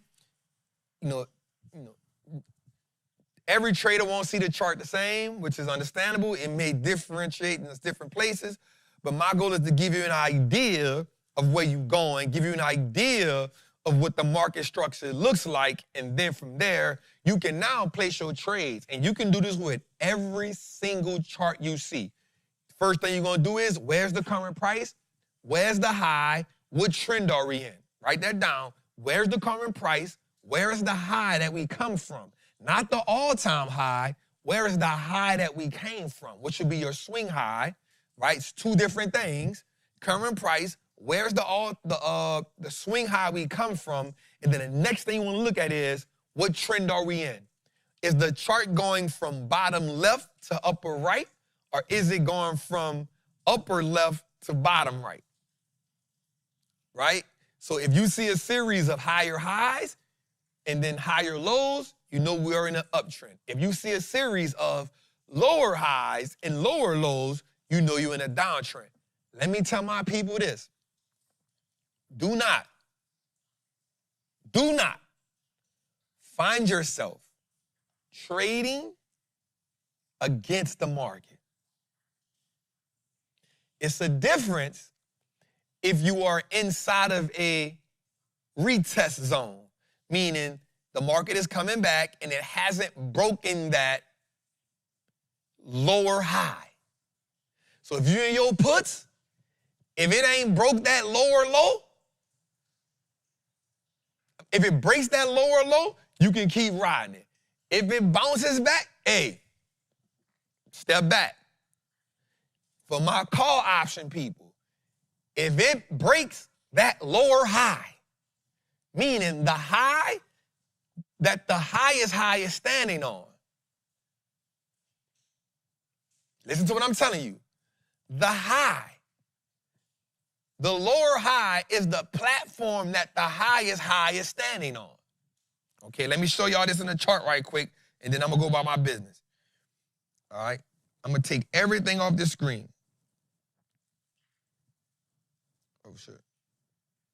So watch this. This lower high right here, y'all. This is your lower high right here. Lower high. This is standing on that. You with me? I'm not mad at you. Why you trying to get a play here? I wouldn't want you to. I would want you to make it, make another lower high, but I know some of y'all gonna do that because this is in y'all to try to catch it at the bottom. I get it. I was like that too, so I ain't mad at you. But once you get in your play and it breaks that lower high, get up out of there. Take that L and go about your business. I'm going to say it again. Say it again. Say it again. So we can understand what's going on. I'm going about my business. I know that some of y'all going to get this on the pullback. It's just in your nature. It's in your nature to want to catch it at the lowest point. It's in you. You think you Ken Griffey. You got the golden glove. Right? And I get it. You know why? Because I was there before. But here's what I want you to understand. Once it breaks that lower low, get out of there. Lower high, I'm sorry. Once it breaks that lower high, get out of there. Because once it breaks that lower high, it is officially went into a downtrend, and you don't want no part of that. Lower high, higher low, my bad. You know how I get to talking sometime, y'all. Y'all got me, right? Once it breaks that lower high, get out of there. Because you don't want to be a part of that, holding that. Cut the loss short. It broke it. It's cool.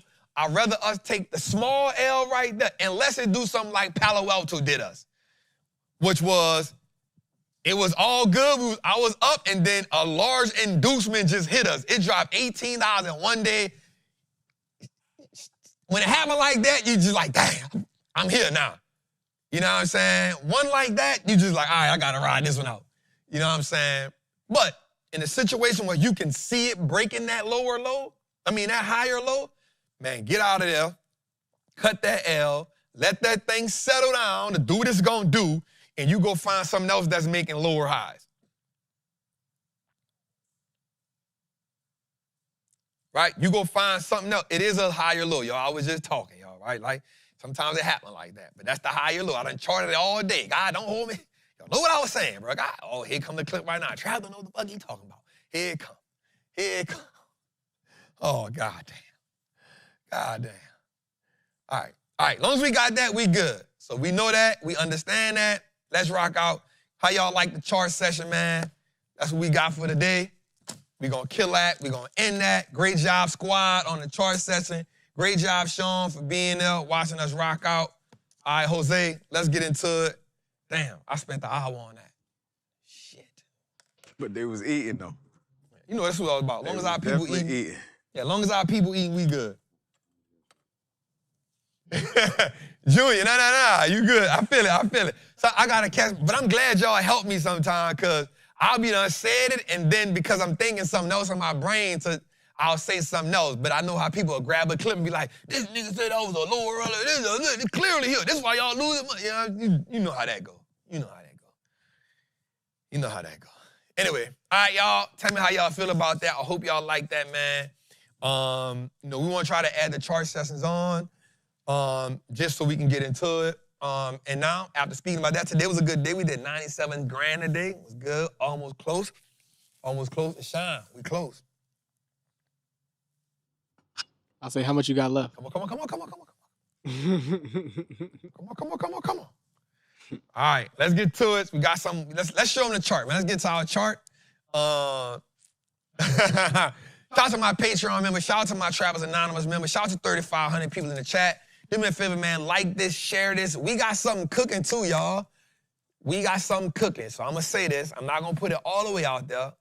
But we working, me and Sean trying to put a show together with me and him where we just do some charting for y'all. You know what I'm saying? We trying to put a show together. It's going to be a live show. Or is it a pre-record show? A little bit of both. We're going to do live first. We're going to do live first to get the hang of it. And so we trying to put a charting show together. Well, we're going to do it after the market so we can go through what happened after the market so we can kind of help y'all see what's going on. So just be on the lookout for that. I've been having Sean in the blitzer. I've been making him prove himself. I've been making them because I am mindful on who I put in front of y'all. You know what I'm saying? Because I know one thing. A lot come with being in front of y'all. You know what I'm saying? So been working on that. Been having Sean in the blitzer, making him explain, you know, what do you see here? What do you see here? What do you see here? Explain that to me. Tell me right here. Just so he can, off top of his head, you know what I'm saying? So just really, really, really, really, you know, blitzing his ass. Making sure he's ready. And I feel confident. So we're going to be working on that. That way we can put another show on the network at least 2 times a week for y'all. At least 2 times a week for y'all so we can just be more interactive. That's what we trying to build out over. That's what we building out over here. Not trying to. That's what we building out over here. So, yep. All right, let's get into it, man. Let's go straight to our recession portfolio. Straight to our recession portfolio. All right, so we got some blood. We got some recoveries happen, right? Some good recoveries happen. We doing good. Apple. We gotta give, hey, one thing Tim gonna do is play politics, you heard me? Tim showed up to the White House with a whole golden plaque. Tim showed up to the White House with a golden plaque. Tim said, listen, enough is enough. Enough is enough. We gotta join what's going on. So Tim showed up to the White House with the golden plaque. And we know Donald Trump like his ego to be stroked. We know he like gifts, right? Tim showed up with Tim said, hey, you can't have Apple stock down. I'm the 3rd largest company on the market. You not about to be letting Palantir and NVIDIA and Meta, you not about to, Microsoft, you not about to be letting all these companies blow me out the water. Take this golden plaque, bro. Lo and behold, Apple surged 21% last week, bro. Insane. Stock was trading at 197. It's up to 230 something now, bro. Insane, bro. So we had some Apple contracts in. We got up to December. We've been in them for a little minute. We probably fought with it for like 2 months. So here's what I like to say, though. Here's why I love the idea of having deeper swings, right? And I said something. Once we passed the month of June, I was like, okay, let me start pressing them out a little bit further, only because I knew July was going to be a good month. We probably can lock some profits in there, but then August and September probably be a little bit slower, hoping that what we had in don't get ate up. But then we got some stuff that got hit hard. I was like, damn, but we're not panicking on. So Apple was one, but Apple really didn't go down too much, but it stayed in the same range. I think it got down as much as 30%, right? For us, just in the option mode. Got down as much as 30%, and it just took off. So we like Apple. Salute to Apple. Somebody said it took 100 mil. Let me see. What did he say? It took 100 mil to make that stock run. That's a fact. Probably more than 100 mil, fam. Because you got to remember 100 mil. Huh? He said, Bill? Yeah, it took 100%. It took 100 billion. I was about to say probably more than 100 million. Yep, it took 100. Think about that. It took 100 billion. Just think about that for a second. It took 100 billion for it to run. Trump had his foot on their neck. But Tim got Trump to say, hey, you all right with me? Right? Now we all know Apple not investing $600 billion into no Apple infrastructure over here. He told him that last time he was in office. Bro, all they got to do is navigate this. This too shall pass. He not going to run for office again. You never know with this guy. You never know with this guy, right? So, and then, all right, so our AMAT play, man, it just fell off a cliff, bro. But I was heavy in this one, so that's why the 33 looked like that. But it rallied back 2 days in a row. 2 days in a row, rallied back. Costco, come on, family. Rallied back, really good. Not big of a day today, but yesterday spiked up $10. Not mad at that, I'm good at that. But I'm really impressed by his CrowdStrike. CrowdStrike really gave us some back-to-back days, really pushing back hard. This one is gonna be interesting. Here's why CrowdStrike is gonna be interesting. CrowdStrike is gonna be interesting because by next week, I will be inside of my 30-day range, which means between next week and now, theta now eats me alive. At this point now, once I'm inside the 45 days, every day now counts against me. And so any downward move from here on out becomes that much harder for me to get up out of the hole right here. So right here, we locking in on CrowdStrike. I think we could get out of there. What you got, Sean? What you about to say? It's a two-part question because, sometimes it's a little different. Based on where it's at now for CrowdStrike, what are you going to do? And then what would you recommend the trappers to do if they got CrowdStrike right now? So based on what we see with CrowdStrike right now, and y'all don't have to switch the screen. It's just me talking to Sean right now. Because I know Ben to try to switch the screen. All right, so now what I start doing is setting goals. Right, so if I'm looking at CrowdStrike, oh my God, that was an ugly move. All right, so I ain't gonna lie, it's hard because you almost needed to jump back on top of 450. You needed to take out that lower high. You needed to take that out.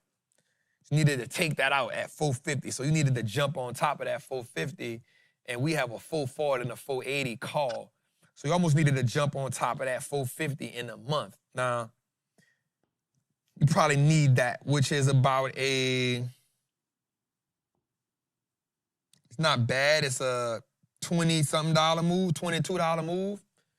It's possible, that company is built like that. I think we have Palo Alto got earnings coming up, I think. Am I mistaken or am I wrong? CrowdStrike got earnings coming up August 27th, which is a Wednesday. So before your expiration. God damn, Black Robin Hood fast. I'm going to check earnings. Which was that ninja up that sucker fast. That sucker fast. I got to learn how to clip up shit like them, bro. They be clipping fast, bro. God damn. I want to say it ain't up right now, but I know Palo Alto got earnings coming up. Yeah, they got it August 18th. On a what? August 18th. August 18th. So the Palo Alto earnings are actually moved the CrowdStrike earnings. I mean, the Palo Alto actually moved CrowdStrike because they, you know what I'm saying? They're in the same neighborhood. They first cousins. So because so here's what happened. This is where that gets real tricky at. The Palo Alto play has to be earnings, revenue, and guidance because if it doesn't, it kills CrowdStrike. Now, the Palo Alto play is out to December, so I'm okay with that. But it kills CrowdStrike. So what would you recommend then? I mean, I'm in it. I'm not getting out of it. At this point, I'm 30 days away. I'm in it. You know what I'm saying? I'm in it. So, and then again, because we got to think about it, Palo Alto is the larger company in that space. It's the big dog. Palo Alto Zscaler, which is another one I'm looking at. Palo Alto Zscaler. Then you get CrowdStrike, FTNT. You know what I'm saying? Those are, you know what I'm saying? Yeah. So, do you document your losses? All right, every loss and win down. So that's it. So if we can get Palo Alto if Palo Alto can beat, it goes either way. If they beat, it'll push that in the strip. You gotta remember, There are certain stocks in the sector that actually pull sectors down or pull them up, right? So if a company like FTNT don't make earnings, it's not going to pull that sector down. But if Palo Alto or CrowdStrike make a miss earnings, it moves that sector. Yeah. You feel what I'm saying? So certain sectors actually move, certain companies within the sector move the whole sector. Palo Alto, CrowdStrike, Zscaler, they kind of like move the sector, right? But Palo Alto is not the biggest cybersecurity company in the sector because they do a lot of other stuff, but they're the biggest company in the sector, so yeah. So we gonna rock out with that dude. Let's go a little further. All right. The Eli Lilly play, like, I'm not gonna lie, it's dead. I don't really even know why I'm got it, because I think that one play, when it missed earning, I mean, when it had a thing the other day where it said every drug that they have, they didn't perform. Bro, the stock dropped like $20. This week, before, like the day before it dropped, actually I got in puts. You got puts? Yeah. That's the crazy part. That Lilly call is just dead. I didn't think it would go that far. I didn't think it would get. So you gotta think Eli Lilly is one of them companies that move like that. Yeah. It'll drop, if it go up, it goes up $9 to $20 every time. Yeah. If it drop, it's gonna drop $9 to $20 every time. That sucker drop. And I'm not gonna lie, I could just cut that one. I know it's dead. I know it's dead. I could take that L and go about my business. Netflix, not mad at it. I still got belief in Netflix. We got it to December. Great earnings, great guidance, great revenue. You know, it just ran up so big. Something like that, you gotta be willing to thug that one out. It's almost like Meta. You know what I'm saying? It's almost like Meta. Only thing, this one fell off. It moved because it's bigger, so I'm good with that one for sure. NVIDIA, if you know, you know. I have $420,000 in this company, in this actual call right here. The one I put out. Y'all about to dip? All right. He coming through tomorrow? Steve? Oh, he not coming in tomorrow. Oh, just Axe coming in. God damn. How'd that happen? We definitely screwed that up. All right, so if you don't know, so I have $425,000 in that call. Well, how did you get that, Trap? Well, I sold my Palantir plays. I sold all my winners. Last week, I sold all my winners. I sold my S&P, my QQQ, my Palantir, because the market had just hit that high. So I was like, all right, Palantir hit that. I was like, all right, let me just get all this and let me chop down that 1.5. All right, so come on now. So NVIDIA had dipped, and so I said, I'm in. I put $425,000 in that play. It's a March, so usually I don't go too far out, but I think the 200 is 100%. I think this 200 is not, I think it's there. You know what I'm saying? So $425,000 in the play, March 2026, 200 call. Yo, Trap, will you start trading futures? I'm not against it because I understand it so much. So I'm definitely not against trading the futures, you hear me? So, yeah, I got, no, I'm not day trade. So I have $425,000 on that. All right, here's our Palo Alto play. We got it on a dip. We actually was doing really good on this call. We was up 18 grand on this call. One day, they came out, said they were acquiring another company. The stock fell $18. I said, yo, what the hell? What the hell? What the hell? What in the hell? Where did this come from? Like, what happened? So that one caught us all guard because we was doing good, right? I was just saying, hey, I said, hey, listen, man, y'all talking about this. Y'all ain't giving Palantir no props. It really been holding us down, right? Next day, they say they're going to acquire a company. The market sells off.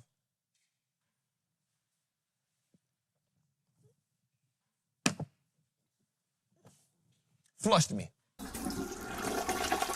Just flushed me. just flushed me, you hear me? So, last 2 days, definitely been doing some dancing. Diamond say, that's madness, bruh. We was up 18 grand, bro. I'm talking about, I went from up 18 grand to negative 5 grand from the time I woke up to the time I went to sleep. I said, bro, what the hell?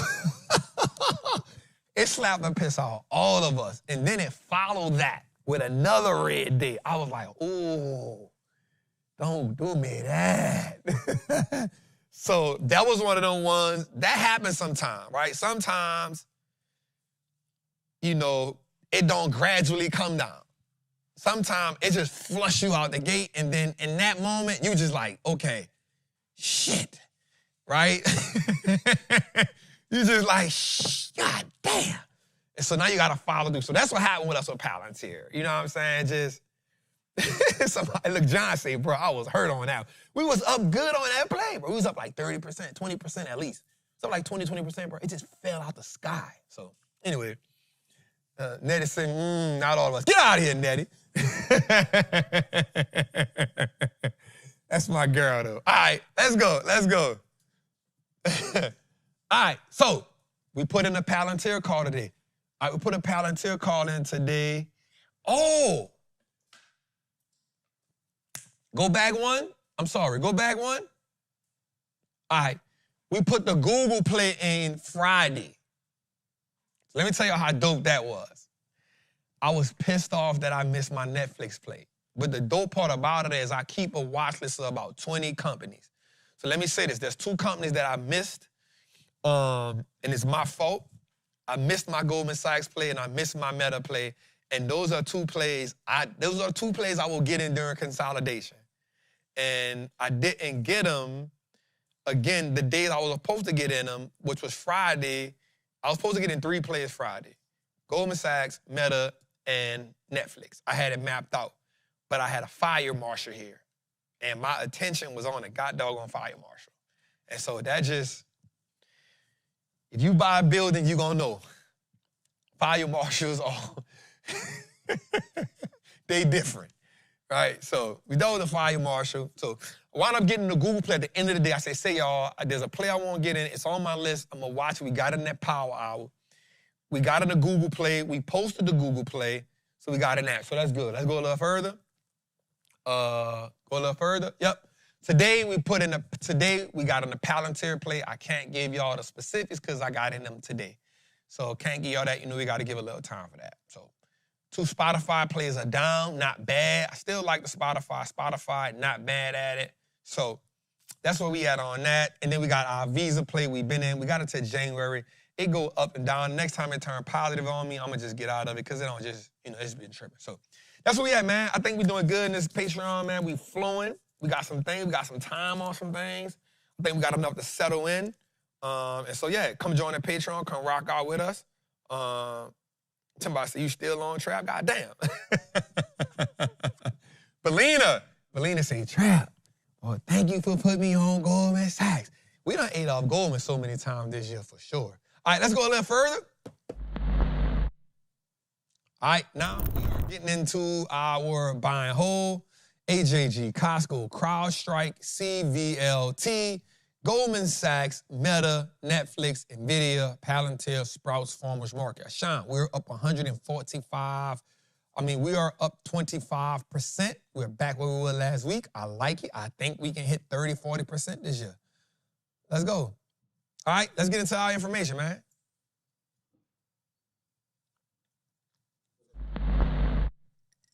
Let's get some data. All right, we are officially out of the hole. Here we go, y'all. So the S&P has officially closed above 6,400 for the first time ever in history. That puts us up 33% from April 25 low. That's $13.5 trillion in 4 months. I want you to think about something. The one thing that I can say is, in the Patreon, we got all of that. One thing I can say, in the Patreon, we got all of that. We got the Metas, we got the Netflixes, we got some Palantir, we got some NVIDIA, we got some AVGO, We got some of that. Right? We got some of that. And so what I want to say is we got some Lily in there before it failed us. We got some Lily in there before it failed us. Man, boss like, bro, Sean told me get rid of AJG last week, bro. He was like, Trap, remember, get rid of AJG and Sprouts Farmer Market? I didn't,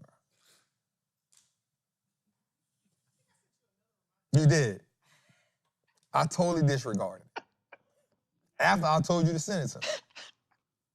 Flush me, man. Flush my damn. Flush my damn. You feel me? So I want to say that Patreon, we got all of that. And I want to tell y'all I'm proud of y'all. I want to tell y'all I'm proud of y'all because it's not easy to shake back from an L. Y'all stay firm. Y'all stay locked in. Y'all stay dedicated. Y'all rocked out. We got some AutoZone at sometimes. Spotify. Come on now. CrowdStrike, we ate off that earlier. Goldman, we got all of that.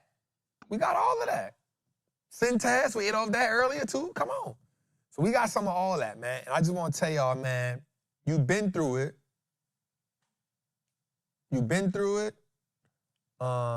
Somebody say, Trap, get through it right now.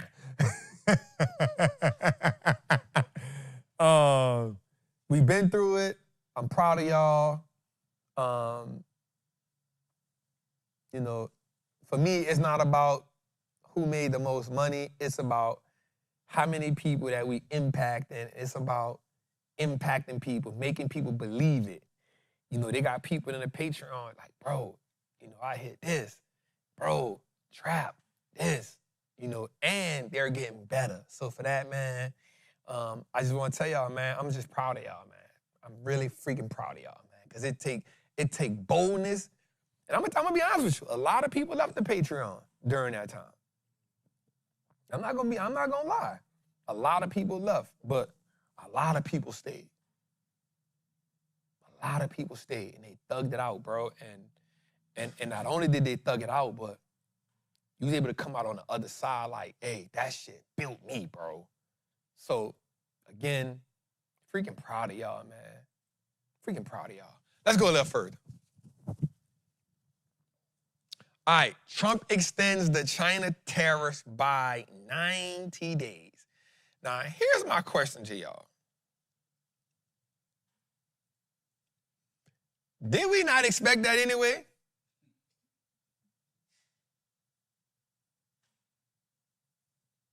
Did we? You know what I'm saying? Did we not expect that anyway? Let me see something.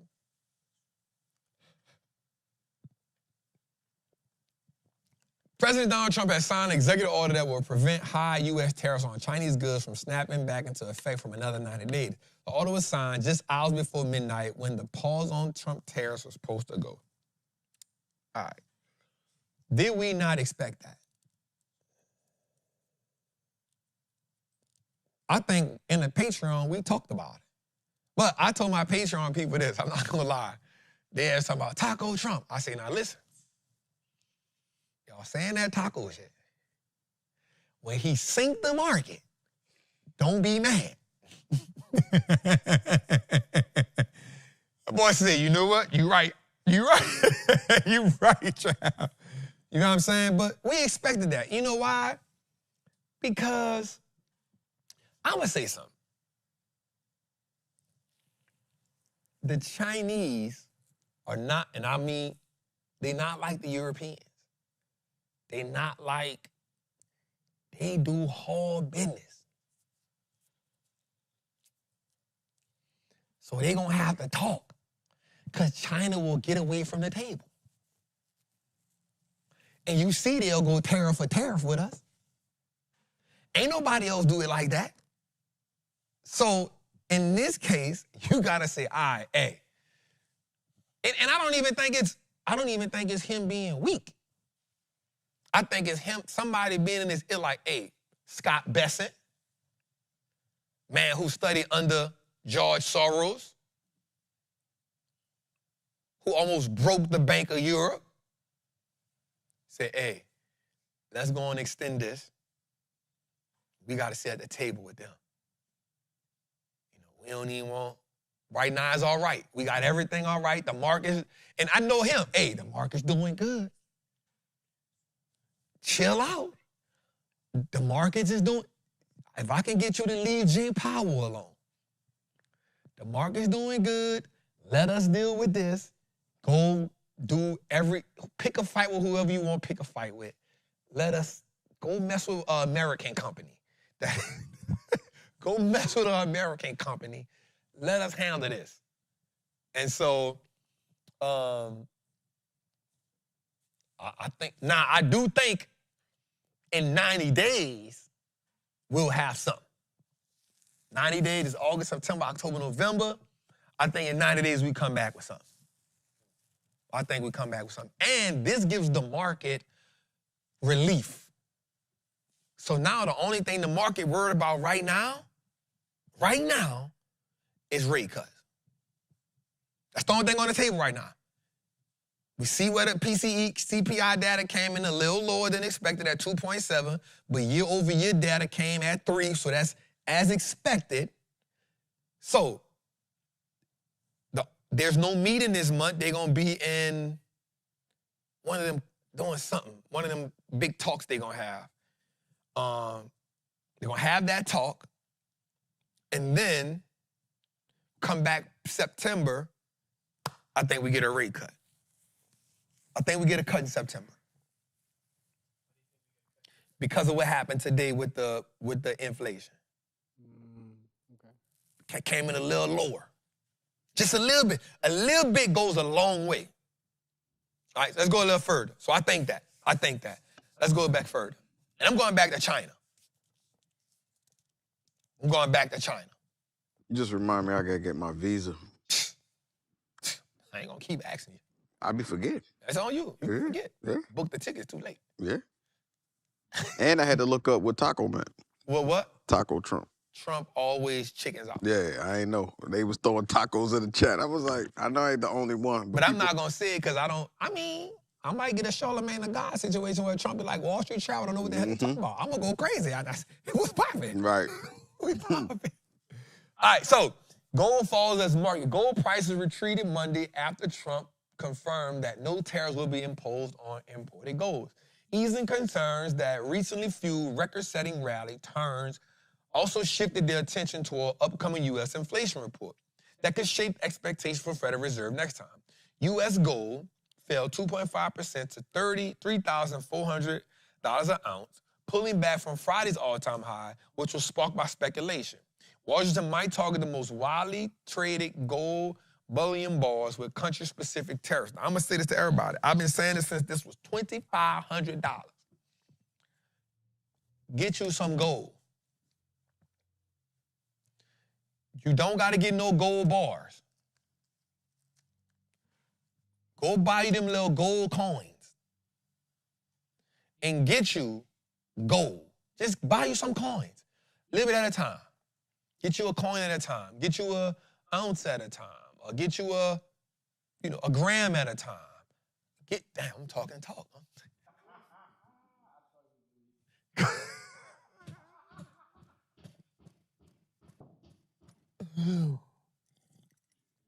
Get you some gold. Get you some gold. Let's go a little further. All right. Inflation accelerates less than expected. Here we go right here. Inflation ticked high in July. According to new government data release, remain alert how much President Trump tariffs are beginning to affect consumer costs. The latest data from the Bureau of Statistics showed that core inflation, which includes volatile food, energy, rose 3.1 in the past, ahead of July 2.9 increase, indicating that rising goods inflation is no longer being offset by easing services. Monthly core inflation's increase also surpassing the prior 0.2 tick up and marked the largest gain in 6 months. Headed into the report, economists had expected core inflation to rise 3 year over year, 0.2 monthly. So year over year, it was at 2.7. So So that's what that little more small percentage, that was what they, we was in a good spot with that. But I told my people, and I told him this morning, and shout out to Ab, because he said the same thing. He was like, hey, and I always say this to my people in the group, hey, if you not like trying to just capitalize off, so let me say this. There's 3 parts to the market. There's the 9:30 to 11 o'clock market. Whatever that move is, you can play that move. But then at 11 o'clock, all the way to 3 o'clock, something completely different happens. Now, it can be a continuation of that move, or it can be a switch up of that move. That's a different set of rules. And then you have the 3 o'clock to 4 o'clock, power hour. That's where you can see a huge spike or a sell-off. Bro, I done had days where I'm up $100,000 until 3 o'clock.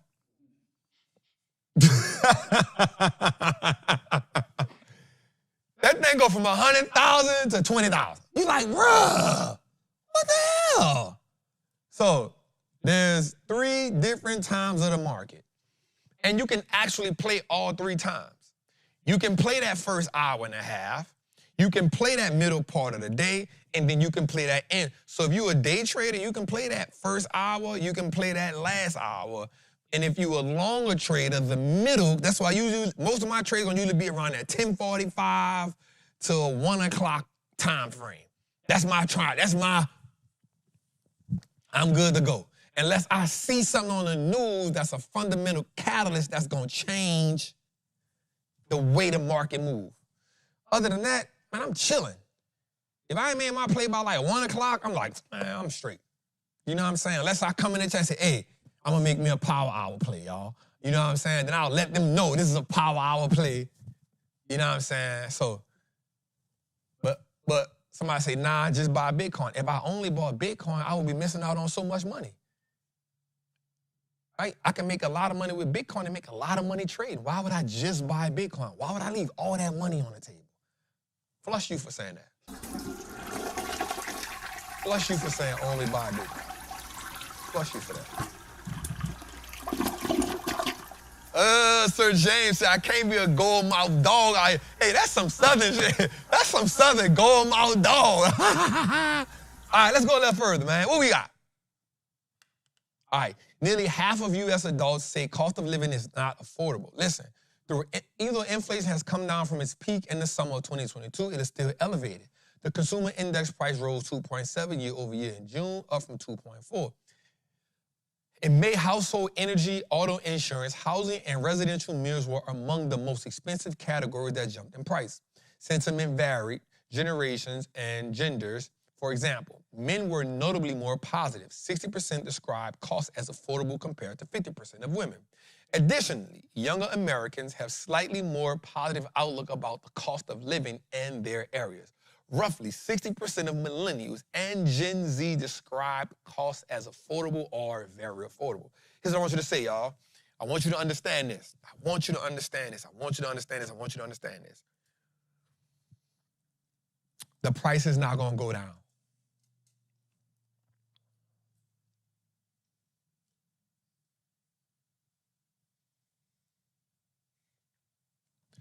The price is not going to go down. Here's what I mean by that. Once America realizes that we are comfortable with paying a higher price for some food, they will do themselves a disservice at making the prices go back down.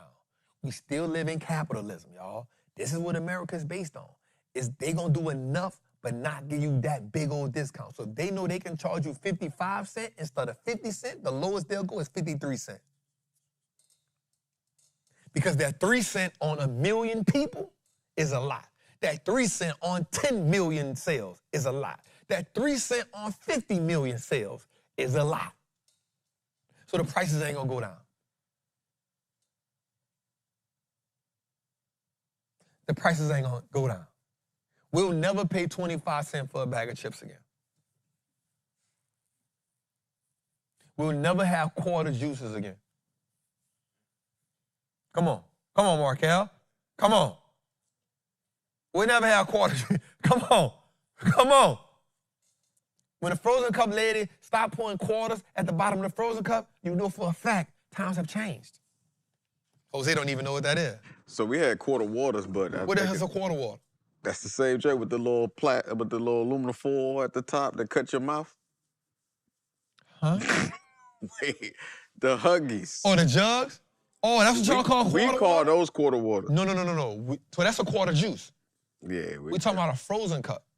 Yeah, I don't know about the frozen cup. A frozen cup is like a plastic cup, a Dixie cup, you know the red cup I drank out of? Mm-hmm. Well, you fill it up with Kool-Aid or juice or something. Some people put fruit at the bottom of it, and then you wrap a quarter in aluminum foil or something like that. You put it at the bottom of some of them, and then they freeze them. And the candlelator sell them. And so when you get them, you take them, you flip them upside down, and you eat it from the bottom. You got the quarter, you're like, I just got a free frozen cup. Wait, so this is a real quarter that joint. It's a real quarter wrapped in an aluminum foil. The food. It's the same way as getting a king cake with a baby in it. Yeah, I just learned about that 2 years ago. The same thing. You gotta Because now you gotta buy the king cake. So if you get a frozen cup with the quarter in the bottom, you basically got a free frozen cup. Because what the frozen cup lady gonna do is, the candy lady gonna do is, she might make 100 frozen cups. She might put 6 of them with quarters in them. So it was like a treat, a surprise inside. But you don't know that. You just know I thought it was a quarter in all the joints and you can mess around and bite the quarter. So you just gonna get them. Only a few of them gonna have a quarter in it. Yeah, I'm like, why is a quarter in my juice?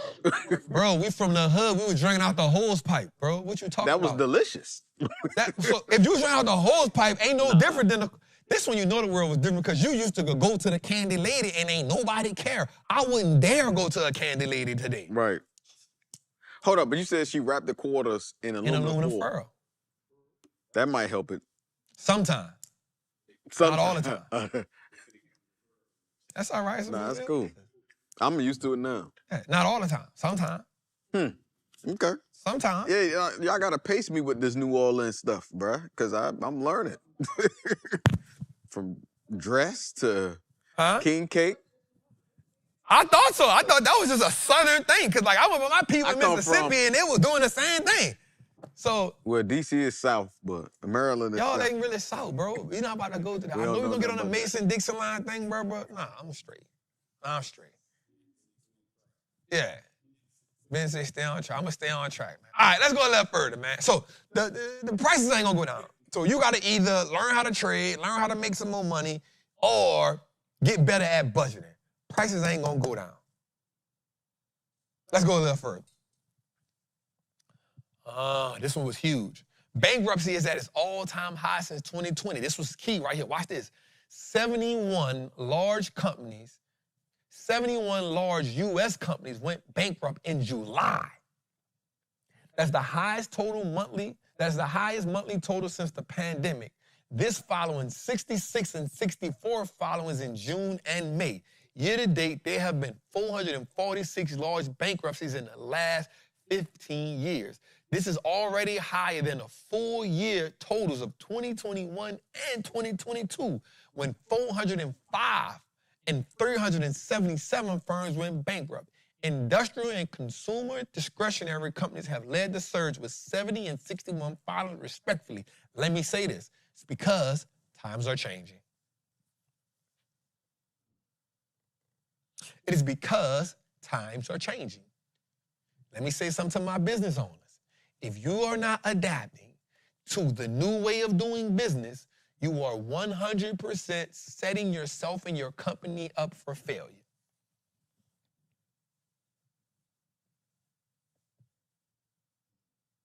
A lot of these companies are filing for bankruptcy. Think about this. Spirit Airlines just said they need a large induction of cash or they will fail as well. Companies are failing because certain business models are actually outdated. So if you are a CEO, if you are a founder, if you are a visionary, you need to learn how are you updating your business model. For us, I'll be honest with you, we are really so locked in on YouTube right now, but guess what? We also about to go heavy on TikTok. My girl inspired me today, bro. We read the Bible every morning, but with that separate times. I got up this morning, after I read my word, did my push-ups, worked out, I went in the kitchen. Bro, she was on TikTok Live and Instagram Live. I said, damn, babe, what you doing? She said, I'm on TikTok Live and Instagram Live. She had like 80 people on the live. I said, oh, got you. And guess what I was supposed to do tonight? We were supposed to go live on TikTok for the show. That's what I wanted to tell you.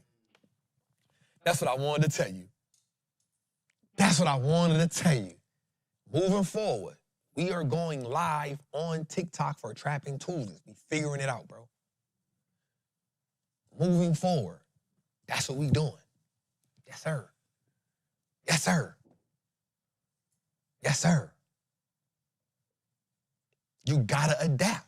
Now, Instagram has way more followers, way more users than TikTok, way more influence.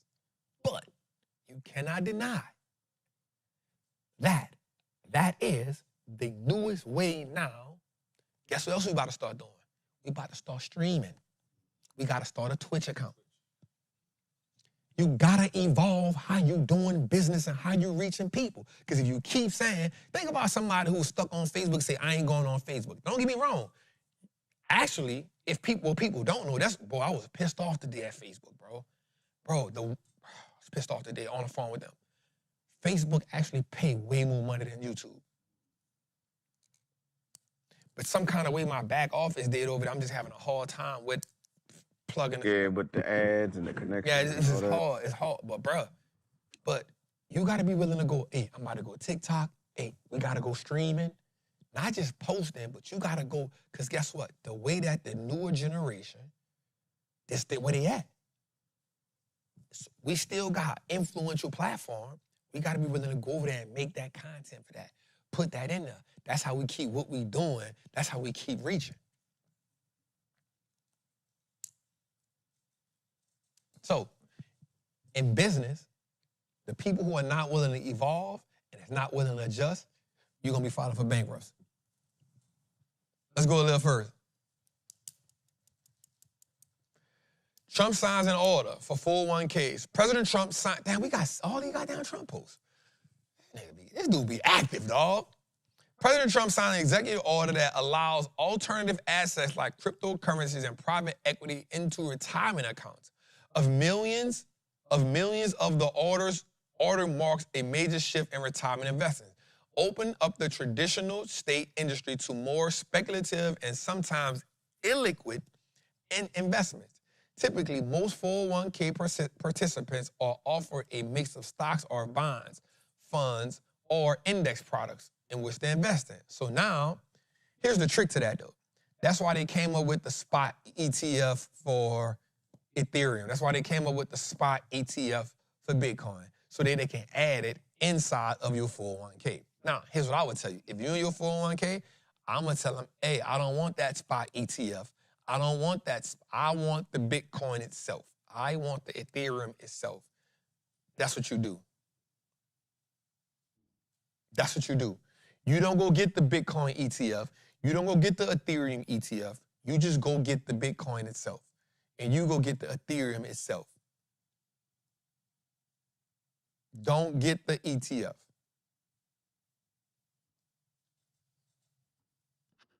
Don't get the ETF. Don't get the ETF. Now, I will say this, because I don't know if we got this one. Benton, did we get the one about him federalizing D.C.?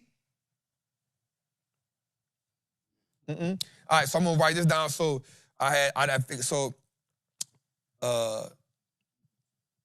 so Trump has now federalized the federalization of D.C. under Section 740 of the District of Columbia Home Rule Act. Look this up, Home Rule Act of 1973. Right? The president can assume control of a metropolitan police department if an emergency or special conditions and emergency nature is declared. Trump has invoked this authority, placing D.C. law enforcement under federal command. Federal oversight is being overseen by the Attorney General. Troops also activated 800 National Guard personnel to Washington, D.C., citing crime and homelessness, despite crime statistics showing a significant decline. So DC is now under federalization, taking over the police, putting troops in, even though there has been a decline in crime. The law mandates that the president notify a congressional committee within 48 hours and that any extension beyond 30 days must be receive congressional approval. I want you to understand something. If you don't know, you know. You see it. The government does not oppose him. There's very few, but he always overrides that. Also, let me say something right quick. If I'm right, does DC have a black mayor? Yeah. If I'm right now, does New York have a black mayor? If I'm right, does Chicago have a black mayor? Those are the next two cities he's going to try to federalize.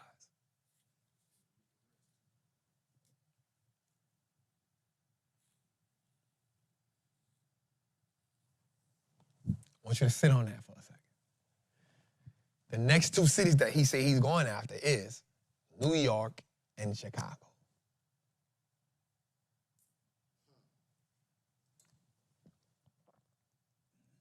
Boy, I tell you, that boy be... You definitely on that chessboard, bro. I just want you to think about something. And if you go back to the old speeches... I just want you to think about something. It ain't my mind to insinuate anything. It's on me to just say, hey, let me put this in front of you and just think about something.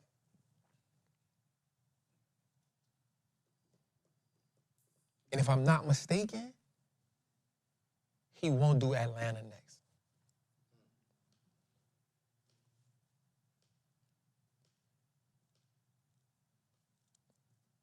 And I think he said Baltimore, which also has black men.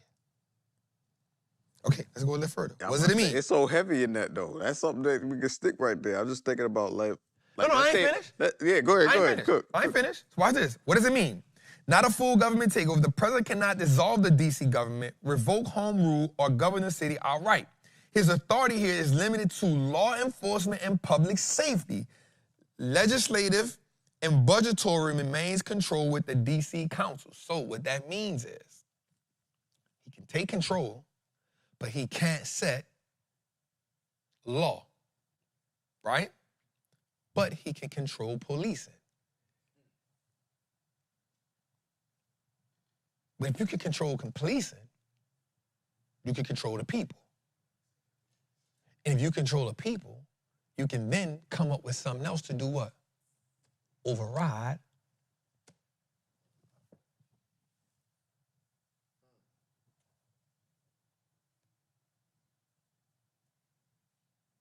Watch this. It means the federal government, through executive order, is temporarily running the D.C. Department of Police and has the National Guard on standby, citing a public safety emergency. It doesn't equate to full governance of the city, nor is it indefinite. The move is legally confined, politically charged, and widely contested. I just want you to understand.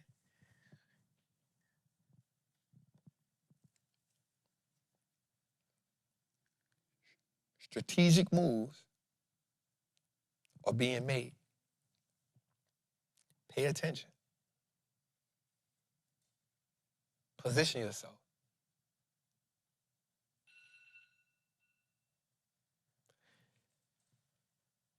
Why would the president of the United States put a city that has declining crime under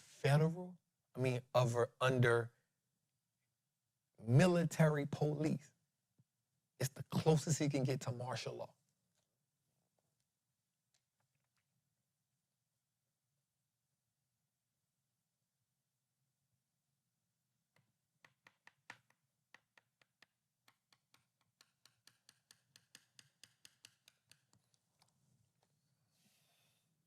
Things that make you go.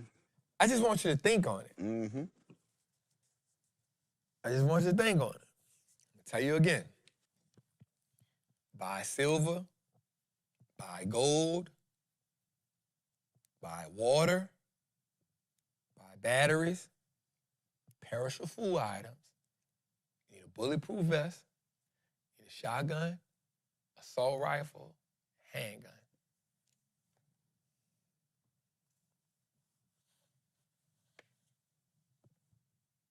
I'll tell you again. You need gold, you need silver. Get the coins. Don't go get no brick. Get the coins. Because that's going to be easily, you need as much water as you can. You need as many perishable items as you can. You need to be able to eat. You need a bulletproof vest. You need flashlight, first aid kits. You know, we got the water for purification pills. If you can, get you some seeds so you can grow little stuff. You need a shotgun, handgun, assault rifle.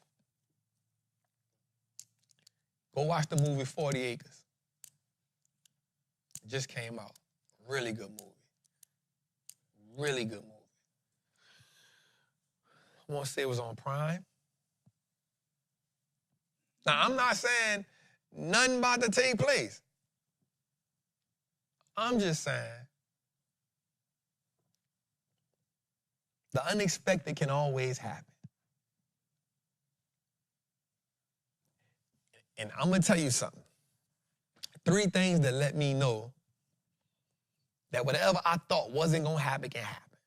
First thing was 9/11. God bless everybody that lost their soul. Next was the pandemic. Them 2 events let me know anything can happen.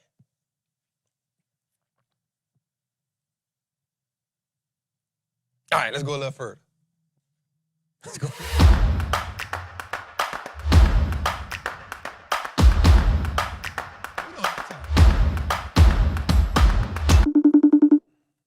Hey, Trap, it's Alex Villegas. Thank you for taking my call. Thank you for allowing Jose to take my call. Bless you. Bless the Trap, everybody in it. My question is, unfortunately, sometimes on the West Coast, I don't get to bed as early as I want. So sometimes I wake up, it's like 15 minutes to bell.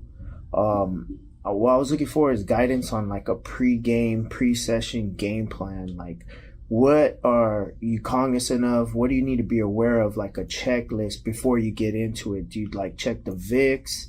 Do you go straight to the news? Do you go straight to checking your plays from the night before? Just like, what's the checklist? Maybe like a guidance of like, hey, X, Y, Z, before you get started, be aware of this or that, you know, if you could help me out with something like that. Thank you.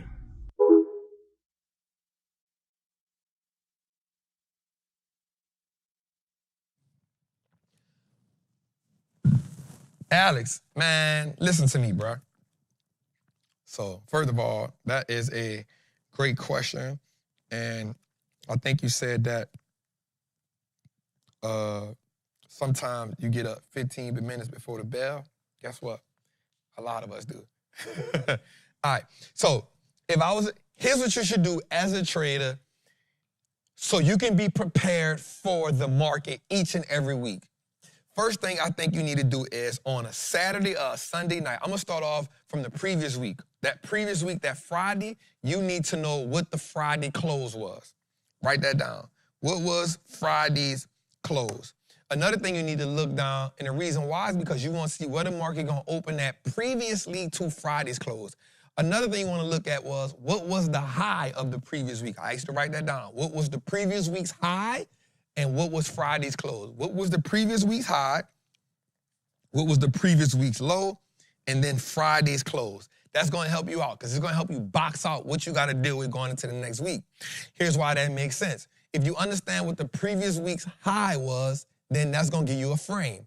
You look at if you take the previous week's high with the previous week's lows, doing that with the S&P 500 and doing it with the NASDAQ, now you know a frame that you're in, right? You're going to know a frame. You now put the week inside of a frame. The next thing you want to do is say, where did Friday close at? Why does that mean? Because you want to know now, where does Monday open at compared to Friday? Right? If it opens higher than Friday, then you know that the market is on the upward trend. If it opens lower than Monday, it can say, okay, the market is open down. So that's going to be important for you.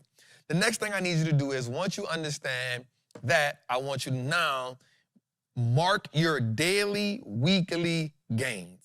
So the first thing I want to go do now is, I'm going to start with the monthly first. I'm going to go to the monthly S&P, and I'm going to go with the monthly NASDAQ. I'm going to see where's that on the month. Is it a big red candle? Is it a big green candle? If it's a big red candle, then that tells me that this S&P or NASDAQ is bearish for the month. Okay, may make me take a pause.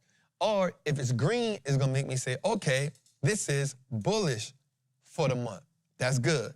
The next thing I'm going to do now is go to the weekly. So if it's green on the daily, or it's green on the green on the daily, or if it's red on the monthly, I'm sorry, let me back up a little bit. If it's red on the monthly, when I go to the weekly, okay, I'm already it's been bearish for the month. Let me look at it for the week to see what's going on. If the week is bearish, then now I'm going to go to the day. That tells me for the monthly and the weekly, this thing is bearish, meaning this stock or this company or this index is actually on a downtrend or going down. That helps me. So now I don't got to look at the monthly no more. I can look at the monthly next week because I can see what happens with that candle. So now I'm in the weekly. I need to see, is it green or red? That's cool. The next thing I need to do is mark my levels. Where's my break? Where's my swing high at? Where's my swing low at? What that allowed me to do now is box it in a little bit more, right? The next thing I need to know is, what is the trend? Like we talked about on that first one. Do I see higher highs taking place? Do I see higher lows taking place? Do I see lower highs taking place? Do I see lower lows taking place? You need to be able to establish that. Or is the market going sideways, creating that base? Once you understand that, every day you get up now, all you got to do is go check what you did Monday. Right? So Monday, you do that every week. Now you don't got to do that every day. Now all you're doing each day is checking off levels. What level am I at now? Where is it? Is it between this? Is it between that? Is it between this? Is it between that? Did it break this neck? Did it create a new high? Are sellers kicking in? Are buyers kicking in? Are we consolidating? If you can box that market in simply as that, that'll help you week to week, because now all you got to do is keep extending your data. You got to keep going back and check this. So when you mark your chart up, your chart now already says Friday's low, Monday's open or close, swing high, swing low, lower low. And now you got that on your chart. What you're doing now is, on your journal, you're saying, today, sellers took over at this price. Today, at this time, buyers took over. Today was a stalemate. You got to treat this like a job. You got to treat this like it's going to change your life. I got a notebook at home, and that's all I just go. Now, here's the thing. That don't mean every play you make going to be right. Because you can't account for waking up one day and PANW go down $18. You can't account for that. So guess what you do? You write on your list, on this day, Palo Alto, or whatever company, this news came out, this was the catalyst for this going down. Guess what happened? On your chart, wherever it closed at, you write that down. You write down on your trade view, there's going to be a thing that says text. And that text, you abbreviate, whatever it is, you abbreviate it, and then in your notes, you got the abbreviation and what it means. So now, in your trading journal, you know exactly what's going on. And so now what happened is, moving forward, every time you need to make a play, you don't have to rechart it. all you doing now is going to the data and saying, oh, if it overtakes this price, this why I'm getting in that. And now we start doing what's called giving ourselves a trading plan. How do you give yourself a trading plan? Remember I said, if it gets to this high, if something hit an all-time high, what do you know it's gonna do? Retrace. So now if it hits an all-time high, you're saying to yourself, okay, I wanna see it retrace, and once it retraces, I wanna see what it does. Does it fall down to that lower low? Does it create a lower high and then bounce? Or does it create a base and then fall? So now you say to yourself, does it drop, base, rally? Does it drop, base, drop?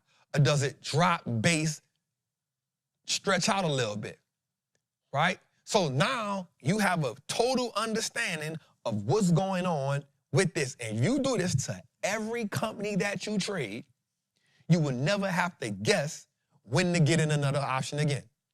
You now automatically know every day, all you doing, nope, it ain't hit my thumb. I don't even got to keep looking at it. Now you start looking at the market for entertainment, you start researching stocks, you just say, okay, did this hit my, nope, go through my list. Did any of these hit my, all right, damn, all right. Only thing you're gonna be mad about now is you ain't had the money or you had something going on that made you miss your entry point. That's real life. That can happen because I don't like to set alerts to automatically trigger a play. That's just me. I like to be there. I like to see it. I like to look at it on my phone. I like to physically go execute my play. I don't like my plays to just trigger, right? I'm still hands-on. You know what I'm saying? But for the people who like their plays to trigger, you got it. You set your points, you get in it, right? But if you understand the game from that perspective and you play the game from that way, now it becomes a ongoing process. Somebody said today in the group, they said, Trap, bro, I feel like we got in these same plays last year. I said, I only got about 25 plays that I get in. There's only about 25 companies I trade. Right? I'm not going outside the trap. Did you see this? Hell no, I ain't see it. Too busy looking at the 25 I got on the list.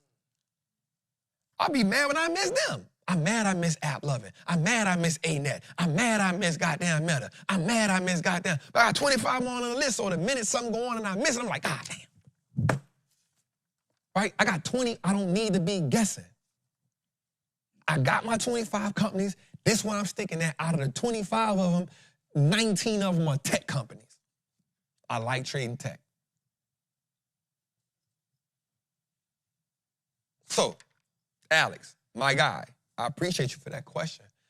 You take that list. I just gave you some free game. Once I put the options course together, that's going to be in the options. I mean, once I add the technicals to the options course, that's going to be in it. I just gave it to you for free. Because it don't hurt me to give you free game. That's how you get in it. Let's go.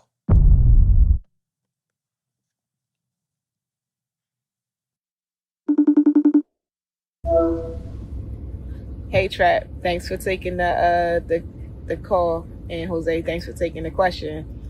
I'm tapped into everything or whatever, and so I hear you say a lot of times that going into a play, you should know your entry, your exit, your break even, and all that stuff, right? So my question to you is, what's the formula to determine that? Because I've been doing well so far. Like I jumped in around April.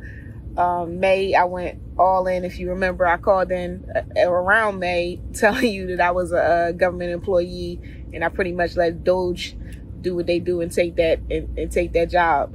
And so I'm all in on options. I'm all in on investing in stocks, and I'm doing pretty well actually. Doing pretty well actually.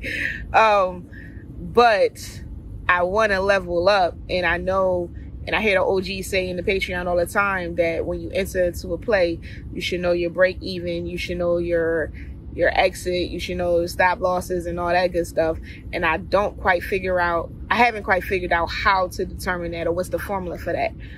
The second part of this question is, why is it that some plays that have hit the strike price, is not up 100%? And so I asked this question before. Some of the OGs told me it's basically the thetas and like get into the Greeks and everything like that. And I got into it. I watched the options class multiple times to understand it, and I'm missing something. There's a gray area somewhere. I can't quite figure out why I have some plays that's up that hit the strike price or beyond, and it's still not up 100%. So 2-part question. Hopefully you get the whiteboard or something like that for me, but I appreciate the help. So thanks, y'all. Talk to you in the Patreon.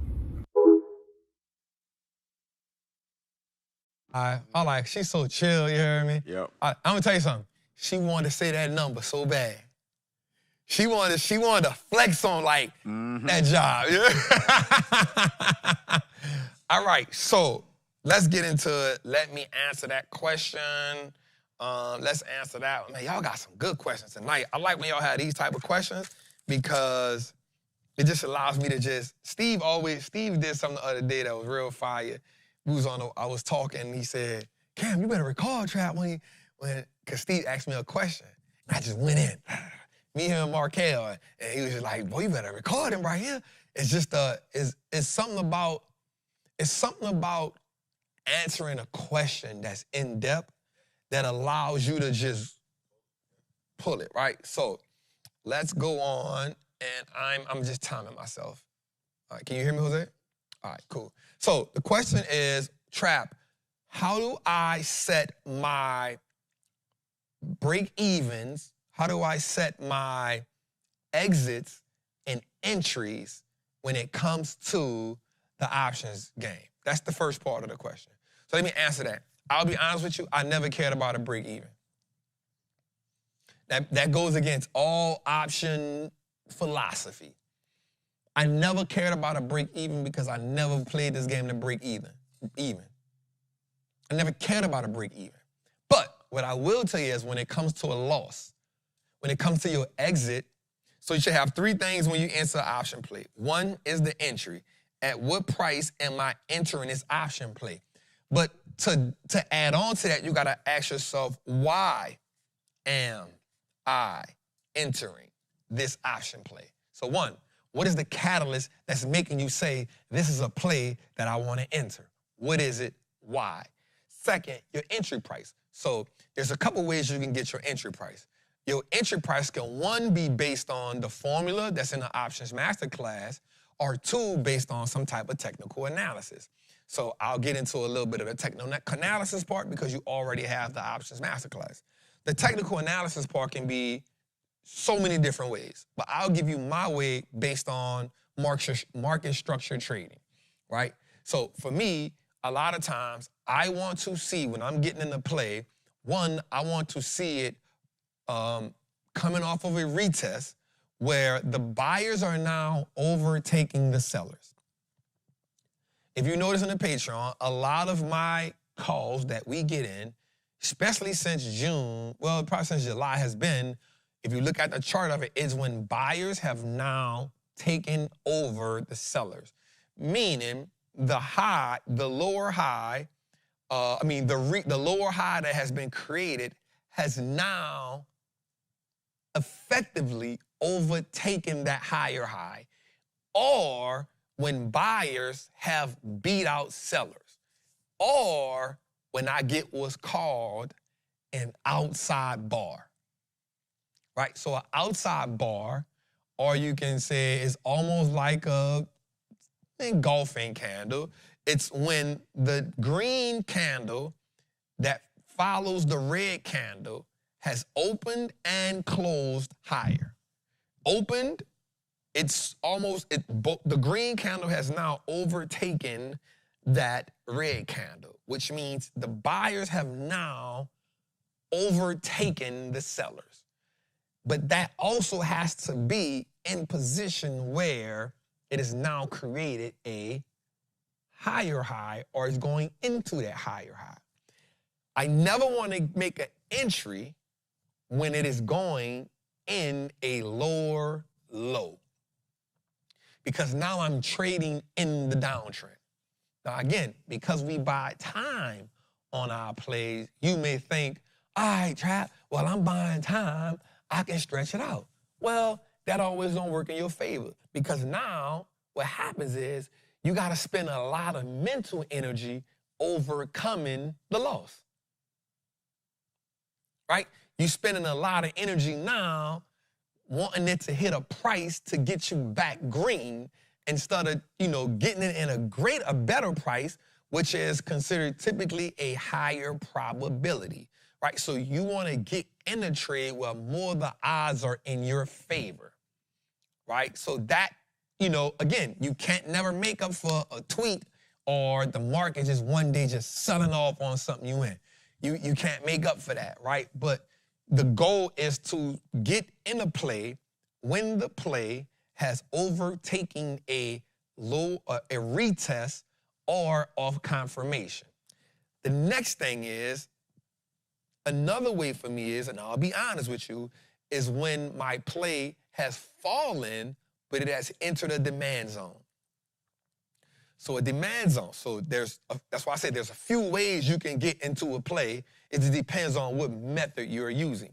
So another way for me to make an entry inside of a play is when it hits my demand zone. Because demand zone means that there is a lot of buyers right there ready to get this price and get back in the market right here, right? The third way for me is off of a gap.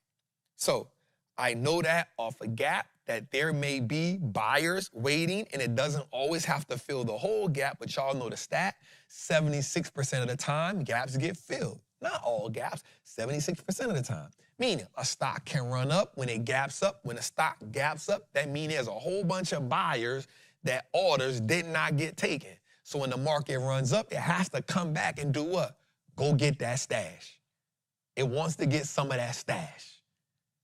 So those are the three ways that I like to get in position. Now, when it comes to exits can be difficult, but it shouldn't be.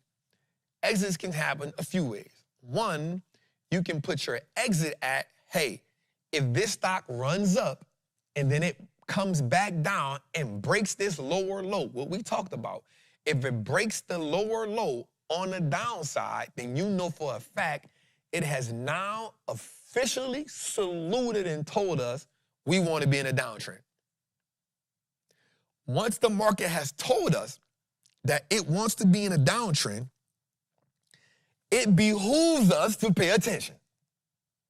It does not work in our favor to put our bias on the market because we are in a play. If we are in a play and the market says, nope, I'm going down. If you strategically see it going down day by day, it's on you to say, it is now broken this neck, I am getting out. It's okay to let it break the neck. You get out, watch it fall. You can play puts if you want. Watch it fall and then say, it is now reversed. How do we know we see a reversal? Either you're going to see a hammer at the bottom of a downtrend tells you reversal. A hangman at the top of an uptrend tells you reversal. A gravestone doji tells you reversal. So you need to learn your reversal candles. They are going to help you a lot. You learn your reversal candles and learn strategically where they are placed at. Again, in an uptrend, if you see a hangman, it's a good chance there's a reversal coming. In a downtrend, you see that hammer, it's a good chance there's a reversal coming. So if you learn your reversals, you know, okay, it don't mean it, but if I get confirmation with that next candle being what? Red or green, you know, this where we going at.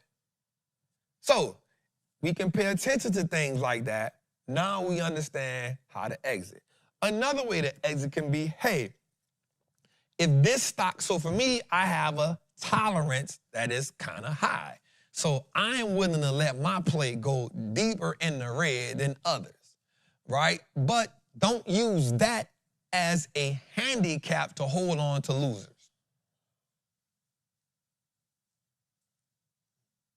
Don't use because you got high risk tolerance as a level, a reason for you to hold on to a loser. The worst thing that can happen to a trader is their ego turn a small loss to a complete loss.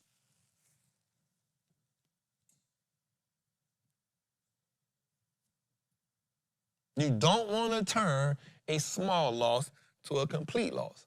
The one thing I can guarantee you is you're going to lose some money. How much money you lose is on you.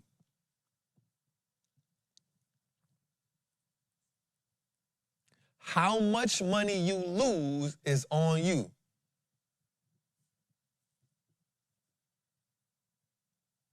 And the more you start to identify these things, the better you get at that. So I never cared about a break even. Some people probably gonna crucify me because I don't care about a break even. They're gonna say I don't know what the hell I'm talking about because I don't know. I don't really care. I'm not in this game to break even. I'm in this game to make some money.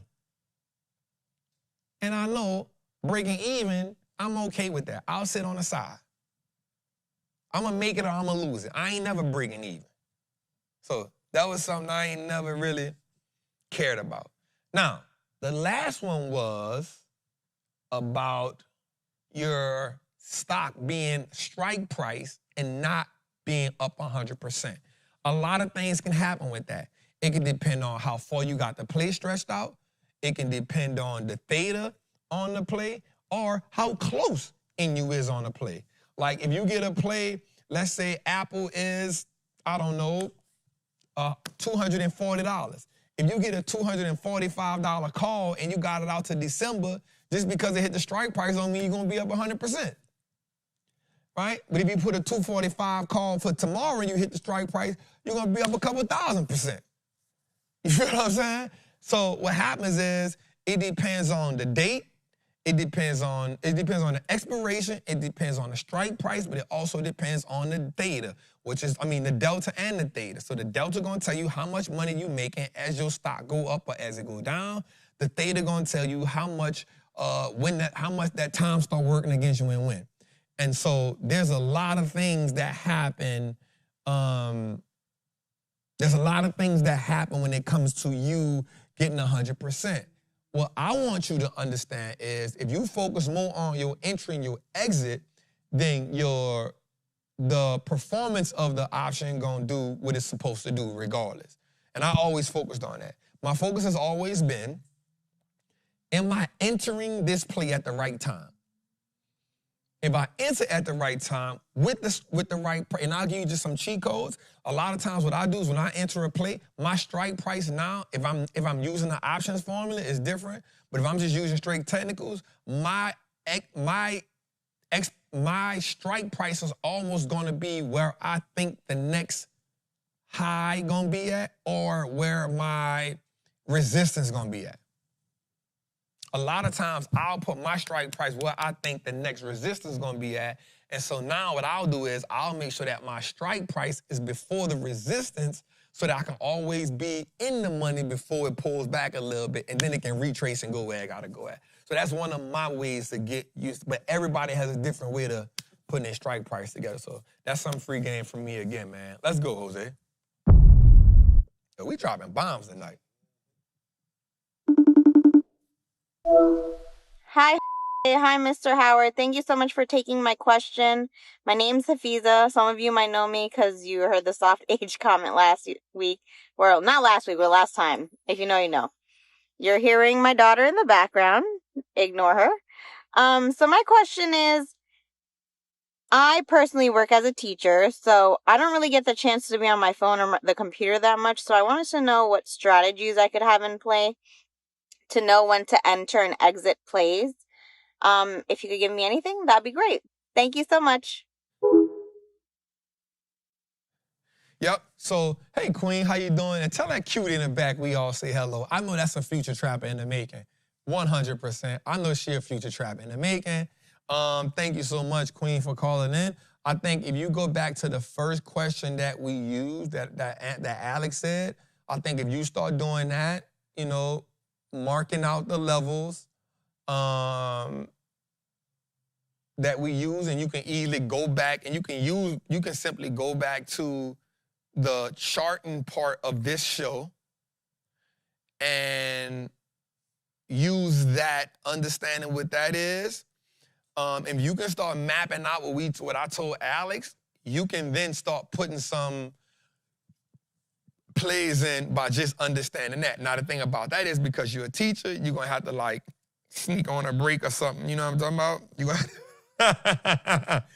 You're going to have to sneak on a little break sometime. Excuse me, kids, let me go to the bathroom right quick.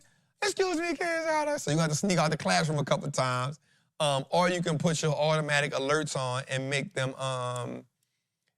clock in for you, make the play activate for you. I'm just not that person. I like to execute on my own. Sean, are you that person? You like to you set your alerts and they automatic hit for you? I'll do that for futures, but not options. For futures, not. Why futures and not options? Futures because, well, I'm intraday, so I could just set it. It's like on a 5-minute time frame, so it's going to hit it real quick. But on the day, it might break and then pull back. Exactly. So, yeah. Exactly. That makes sense. That's good. That's good. That's good. That's good. So, yep. So that's what I would say is what we told Alex earlier, like start mapping out your, like on a Sunday, and it's especially because you a teacher, that'll be real, real dope. Like on a Sunday, like you really setting your, like the levels that you're looking for, setting your key levels. If you set those key levels that you're looking for, now, you know, while the kid's doing something, you just check and say, hey, did this hit my level? And you can set an alert without the trade executing. You can set an alert when your stocks hit a certain price. So when they hit a certain price, now it can be like, bing, NVIDIA just did this, bing, such and such just did that. So you could do that. Then once you hear the noise, then you know when to go take your break. Hey, I need to take a break right quick. Hey, PTA, hey, you know, recess. Recess, you know, nap time. So you could do that, but that's what I would do, Queen. I would start pre-framing my trades, just the key levels, because once you pre-frame the key levels,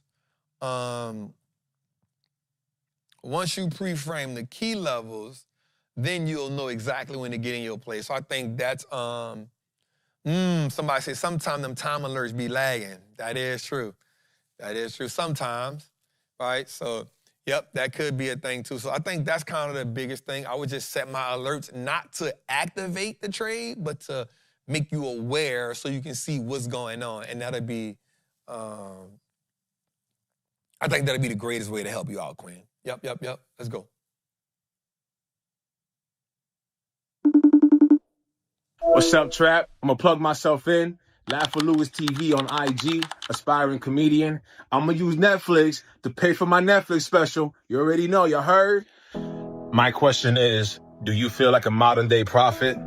I mean, from everything you've been through, from your incarceration to your poison fruit incident to your robbing other robbers and almost dying from that, being held at gunpoint. I mean, I feel like God has taken you and kept you going forward, like the Jonah story about the whale, that he was meant to go this way, and he said no, and God did what he did. He intervened, and I'm feeling that. I think the group chat is feeling that too. We feeling that, man. Like Big Sean said, your prophet will profit. So again, do you feel like a modern day prophet? Because I believe it, man. You're bringing wealth to the people. You're bringing knowledge and wealth for free, man. Like gain, man. We all eating. Damn, dog. Like, one, bro, I appreciate you, King. The boy got his own theme music. So I did I said, hey, send me that joke without that music, because you ain't demonetizing my show, so I added mine in that. But he had that whole edit. Okay. Yeah. Nah, bro, I want to say this, bro. Like, I appreciate your energy, King. Real talk. Like, your energy was, that was powerful, man. Man, listen, aspiring comedian, bro, let us know in the group when you got to show us something, bro. Let us know. Man, we definitely, you know, we don't mind supporting our own. You know what I'm saying? When it comes to being a modern day prophet, bro, like, I ain't gonna lie, like, I don't. Because, man, I'm just on a journey, bro. You know, I do know that, you know, I give God all the glory.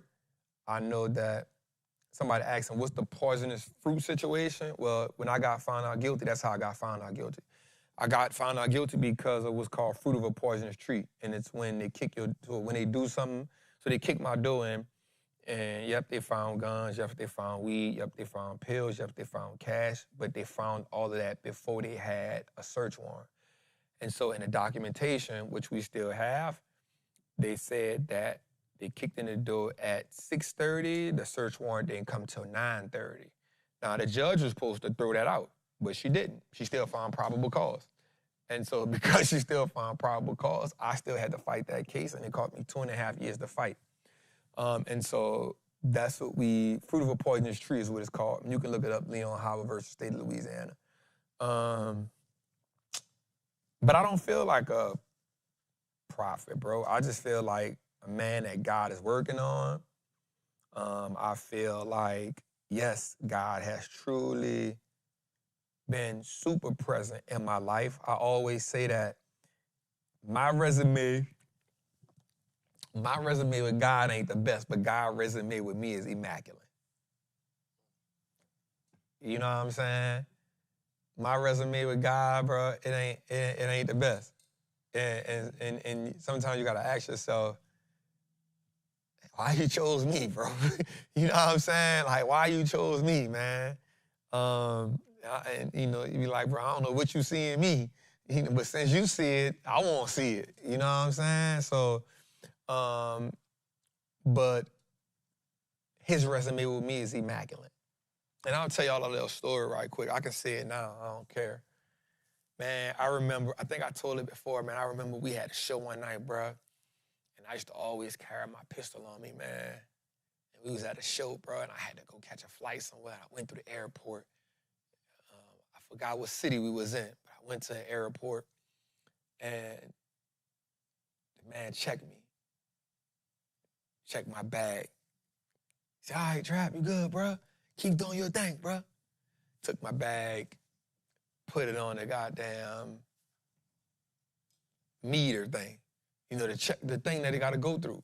Went through that, didn't go off. Get on a plane, get in first class. Unzip the bag to get my computer out. Zip the bag back up. Get to New Orleans. Get the rental car. Get the bag out the trunk. Go in the bag to get my charger. My 40 is in the bag. Extended clip. First person I call, my cousin. Second person I call, Eric Tomlin. Third person I call, Jose.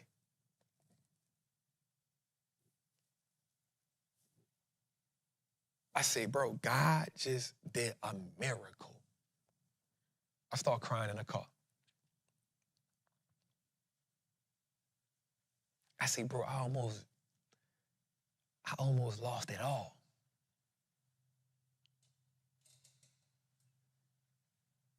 I said, I almost lost it all.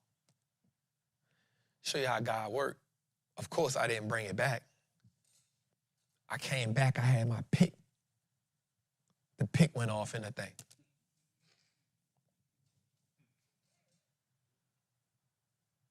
I called Cuz.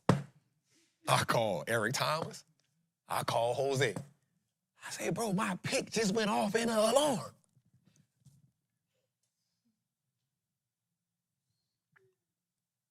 I said, bro, I almost lost it all.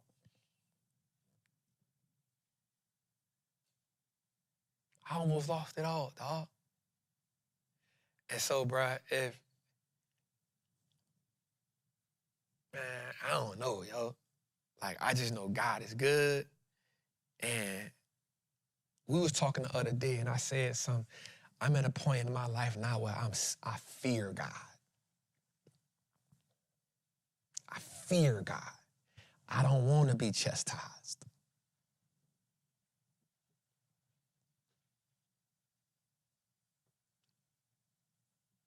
I don't want to be chastised. I don't want to feel your wrath. I want to, job well done, my good and faithful servant. That's what I want. And so I got to hold myself to a high regard because Eric Thomas told me one day, God chastises us more when we know better. When we enlighten, when we talk to him, when we pray to him, and we go to him, and when we read his word, he chastises us more than somebody who don't know. And so I don't feel like I'm a prophet or nothing like that, bro. I would never claim that. But I will say I know that I am somebody that's seeking God, and I know God has worked miracles in my life. And every day I say my prayers to him, I say, God, I don't deserve it. But because you deem me worthy, that makes me worthy. I'm not worthy. But because you deem me worthy, I'm worthy. And I just want to partner with you on this mission. It's not my mission for him to partner with me. I want to partner with him on this mission. And so for that, bruh, you know, I give everybody my best, especially my Patreon and my Trappers and members. I give y'all my best. I thank y'all for letting me keep growing, and then y'all keep growing with me. You feel what I'm saying? And so for that, bro, thank y'all. But I can never, ever, ever think that I'm a prophet. Hell no. Shit, no. Yeah. Let's go a little further, bro. That's it? We could do the certified. Let's end with that certified. We got 15 minutes. Can we end with that? We did this one already. We did this one before. This the little girl who That's funny because I brought that up to you. You was like, yeah, we did it. I don't know why you got that one. Yeah, we did. Well, don't worry. We're going to end the show then. Because we did this one already. Yeah. Sarah, I think they about to make a movie about her. I think they about to make a movie about her. But the movie is about to come out. I think come out in November. Well, let's just run it so people don't know. Let's run it. All right, so this is our certified trapper of the week. It's Sarah Rector, also known as Sarah Rector Campbell. And Sarah Rector Campbell Crawford, March 3rd, 1902 to July 22nd, 1967, was an American all-magnet since childhood. Under the Treaty of 1866, due to her birthright as a black grandchild of Creek Indians born from the American Civil War, she inherited land. It was surprising to discover oil-rich and produced over 3,000 to 10,100 in 2024 per day. So she was known as the richest colored girl in the world. Let's go. After the Civil War, many black families, including Sarah's, was granted land through the Dow's Allotment Act. This act divided up land among Native American tribes and their freedmen. At just a year old, Sarah was given 160 acres plot of land in Oklahoma. But there was one problem. It was considered poor quality and not sustainable for farming. Her parents struggled financially, so they even thought about selling the land and paying their $30 annual property tax. Can you imagine? Just $30 stood between them and one of the biggest fortunes in history. But here's where faith steps in. In 1913, when Sarah was only 11 years old, her land was leased to the Standard Oil Company. And guess what? They discovered oil. And not just a little bit. Her land was producing 25 barrels a day. That meant Sarah Rector was suddenly making $300 a day, which is equivalent to about $9,000 today. Within a year, that amount jumped to $11,000 per day in today's money. That's right. Little Sarah went from being poor to being one of the richest black kids in America, practically overnight. With all that money came a lot of attention. Newspapers started calling her the richest Negro girl in the world. And because she was black and wealthy in Jim Crow South, white folks were shooketh.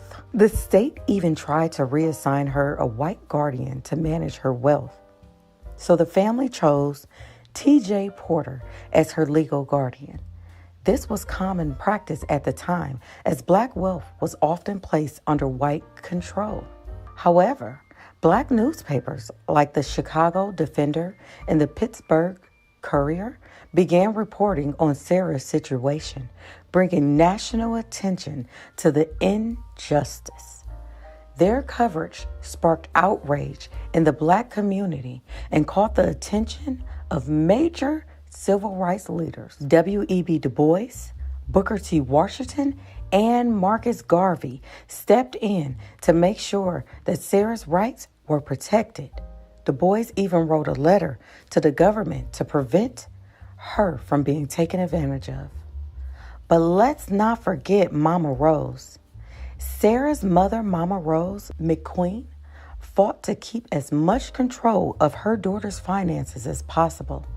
While the state had assigned a guardian, Rose made sure that Sarah's wealth was protected and wisely invested. She managed much of Sarah's money until she turned 20 years old, ensuring that the family retained ownership of valuable properties and businesses. Because of her efforts, Sarah's wealth wasn't squandered and she was able to maintain a luxury life, yet responsible lifestyle well into her adulthood. Fun fact, Sarah Rector and Mama Rose owned a fleet of cars. And get this, they both had lead feet. And when Sarah was pulled over, she would say to the police, "Do you not know who I am?" Also, during that time, shopping in luxury department stores was unheard of for Black people. But the stores shut down and opened up for Sarah Rector and her family. See, when you have money, they forget about your color. Sarah's sudden wealth also led to some bizarre situations. She began receiving letters from strangers, some asking for loans, others asking for marriage, and some even claiming to be long-lost relatives. Can you imagine being 12 years old and having grown men from around the world offering to marry you just because you're rich? It was wild. But with the support of her family and advocates, Sarah was able to navigate through the madness and secure her financial future. Sarah's wealth allowed her to live a life that most Black people of that era could only dream of. She attended the best schools, including Tuskegee Institute, and later moved to Kansas City, Missouri, where she lived in a mansion her mother bought. She even owned a fleet of cars. And get this, she was given special permission to drive because she was legally not old enough. Now that's Black excellence. But that wasn't all. Sarah was known for throwing some of the most extravagant parties in Kansas City. Her home became the hotspot for elite Black entertainers, business people, and socialites. Some of the biggest names of the Harlem Renaissance era include Duke Ellington, Count Basie, and other Black celebrities attended her lavish gatherings. These weren't just regular parties. Sarah spared no expense, hosting elegant dinners, live music performances, and celebrations that brought together the most influential Black minds of its time. Her home was a place where Black wealth and success could be openly celebrated, something that was incredibly rare during that era. As an adult, Sarah Rector continued to manage her wealth wisely. She married Kenneth Campbell in 1920, and they had 3 sons. However, their marriage ended in divorce. She married William Crawford, and the two continued to live a private but comfortable life.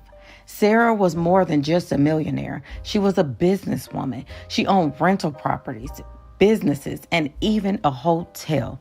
She also became involved in social causes, quietly supporting Black businesses and organizations promoting economic empowerment in the Black community.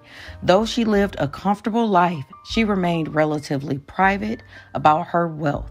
During the Great Depression, some of her assets were lost, but she maintained her financial stability. Unlike many other wealthy individuals, Sarah had been taught financial literacy from a young age, and she knew how to manage her money wisely. Even though her name isn't always mentioned in history books, her story is one of resilience, wealth, and Black success against all odds. Sarah Rector passed away July 22nd, 1967, at the age of 65. Though she lived most of her adult life outside the public eye, Her story remains one of inspiration.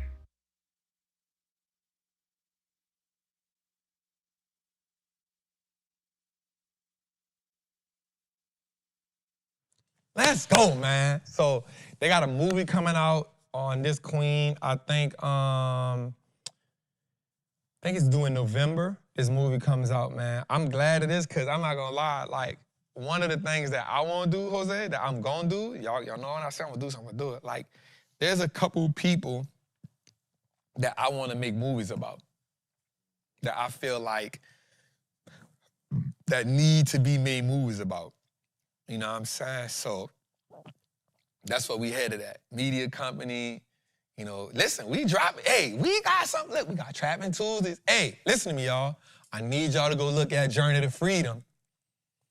We put out another episode, that thing, it's a lot better. We get, hey, I like that. We got another one dropping this week, right? New day is Friday. Friday's at what time, Jose? So it's just 8 o'clock at night. We're going to give it to the Patreon and Trappers on our time. So we got a new show, Journey to Freedom. That's our next show we dropping. On the Wall Street Looks Like Us Now Network. We on episode 10 going this week, right? We got another show dropping with me and Sean. Once we've worked that out, that's going to be good. That's 4 shows, Jose. 3 shows. Come on. Come on. That's like we building out now. We building out now. That man, there go my baby. I'm going to be your farmer. Whatever you want, baby. You heard me? So we got that. We're going to give Nat her show too. Me and Nat came up with a show. That we could do. You feel me? Anyway, all right, man. So we had a great time this week, man. I hope y'all enjoyed the show. We gave y'all 3 hours and 30 minutes almost, man. And y'all know that time go by so fast. So we love y'all, man. Make sure next week y'all come, man. Y'all share this out.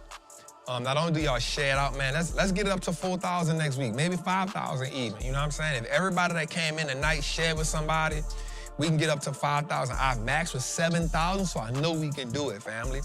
Right, man? I love y'all. I appreciate y'all, man. I just want to keep giving y'all game, man. Make sure y'all trap safely. Listen, get in the Patreon. Come on, we're going to throw that in there. Get in Trappers Anonymous. Come on, we're going to get y'all there. Also, get your merch, fam. Well, let me cover this up, because nope, this not out yet. I don't want to hear y'all. Get your merch. Get your merch. It's 50% off. You don't need no code. You need no code. It's already in. So get your merch. But last but not least, here's what I need y'all to do. I need you to go to Apple Podcasts, Google, or Spotify. All 3 of them if you can. Download as many episodes as y'all can, y'all.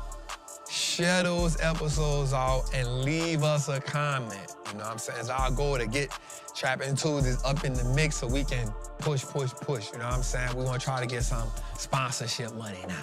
You know what I'm saying? And we need y'all to just share so we can start letting them fund what we got going on. Your boy been going in his pockets, you heard? All right, man, I love y'all. I appreciate y'all. No extra, no larger or extra. Just for some of the ones. Listen, they've been selling. I'm not gonna lie. Keep on, because y'all been making George work. That nigga earning his paycheck, y'all. I love it. I love when I walk in the building and he can't talk to me. I love it. When I walk in the building, he got so many orders, he like, don't ask me, hey, bro, can I come? Hell no, you can't come in early. Get it in 8 hours. All right, man, I love y'all. I appreciate y'all. Without y'all, there is no Trapping Tuesdays, man. Remember, man, turning your last name to an asset ain't gonna be easy, but look, that's how you level the playing field. I love y'all. I see y'all next week, man. Salute.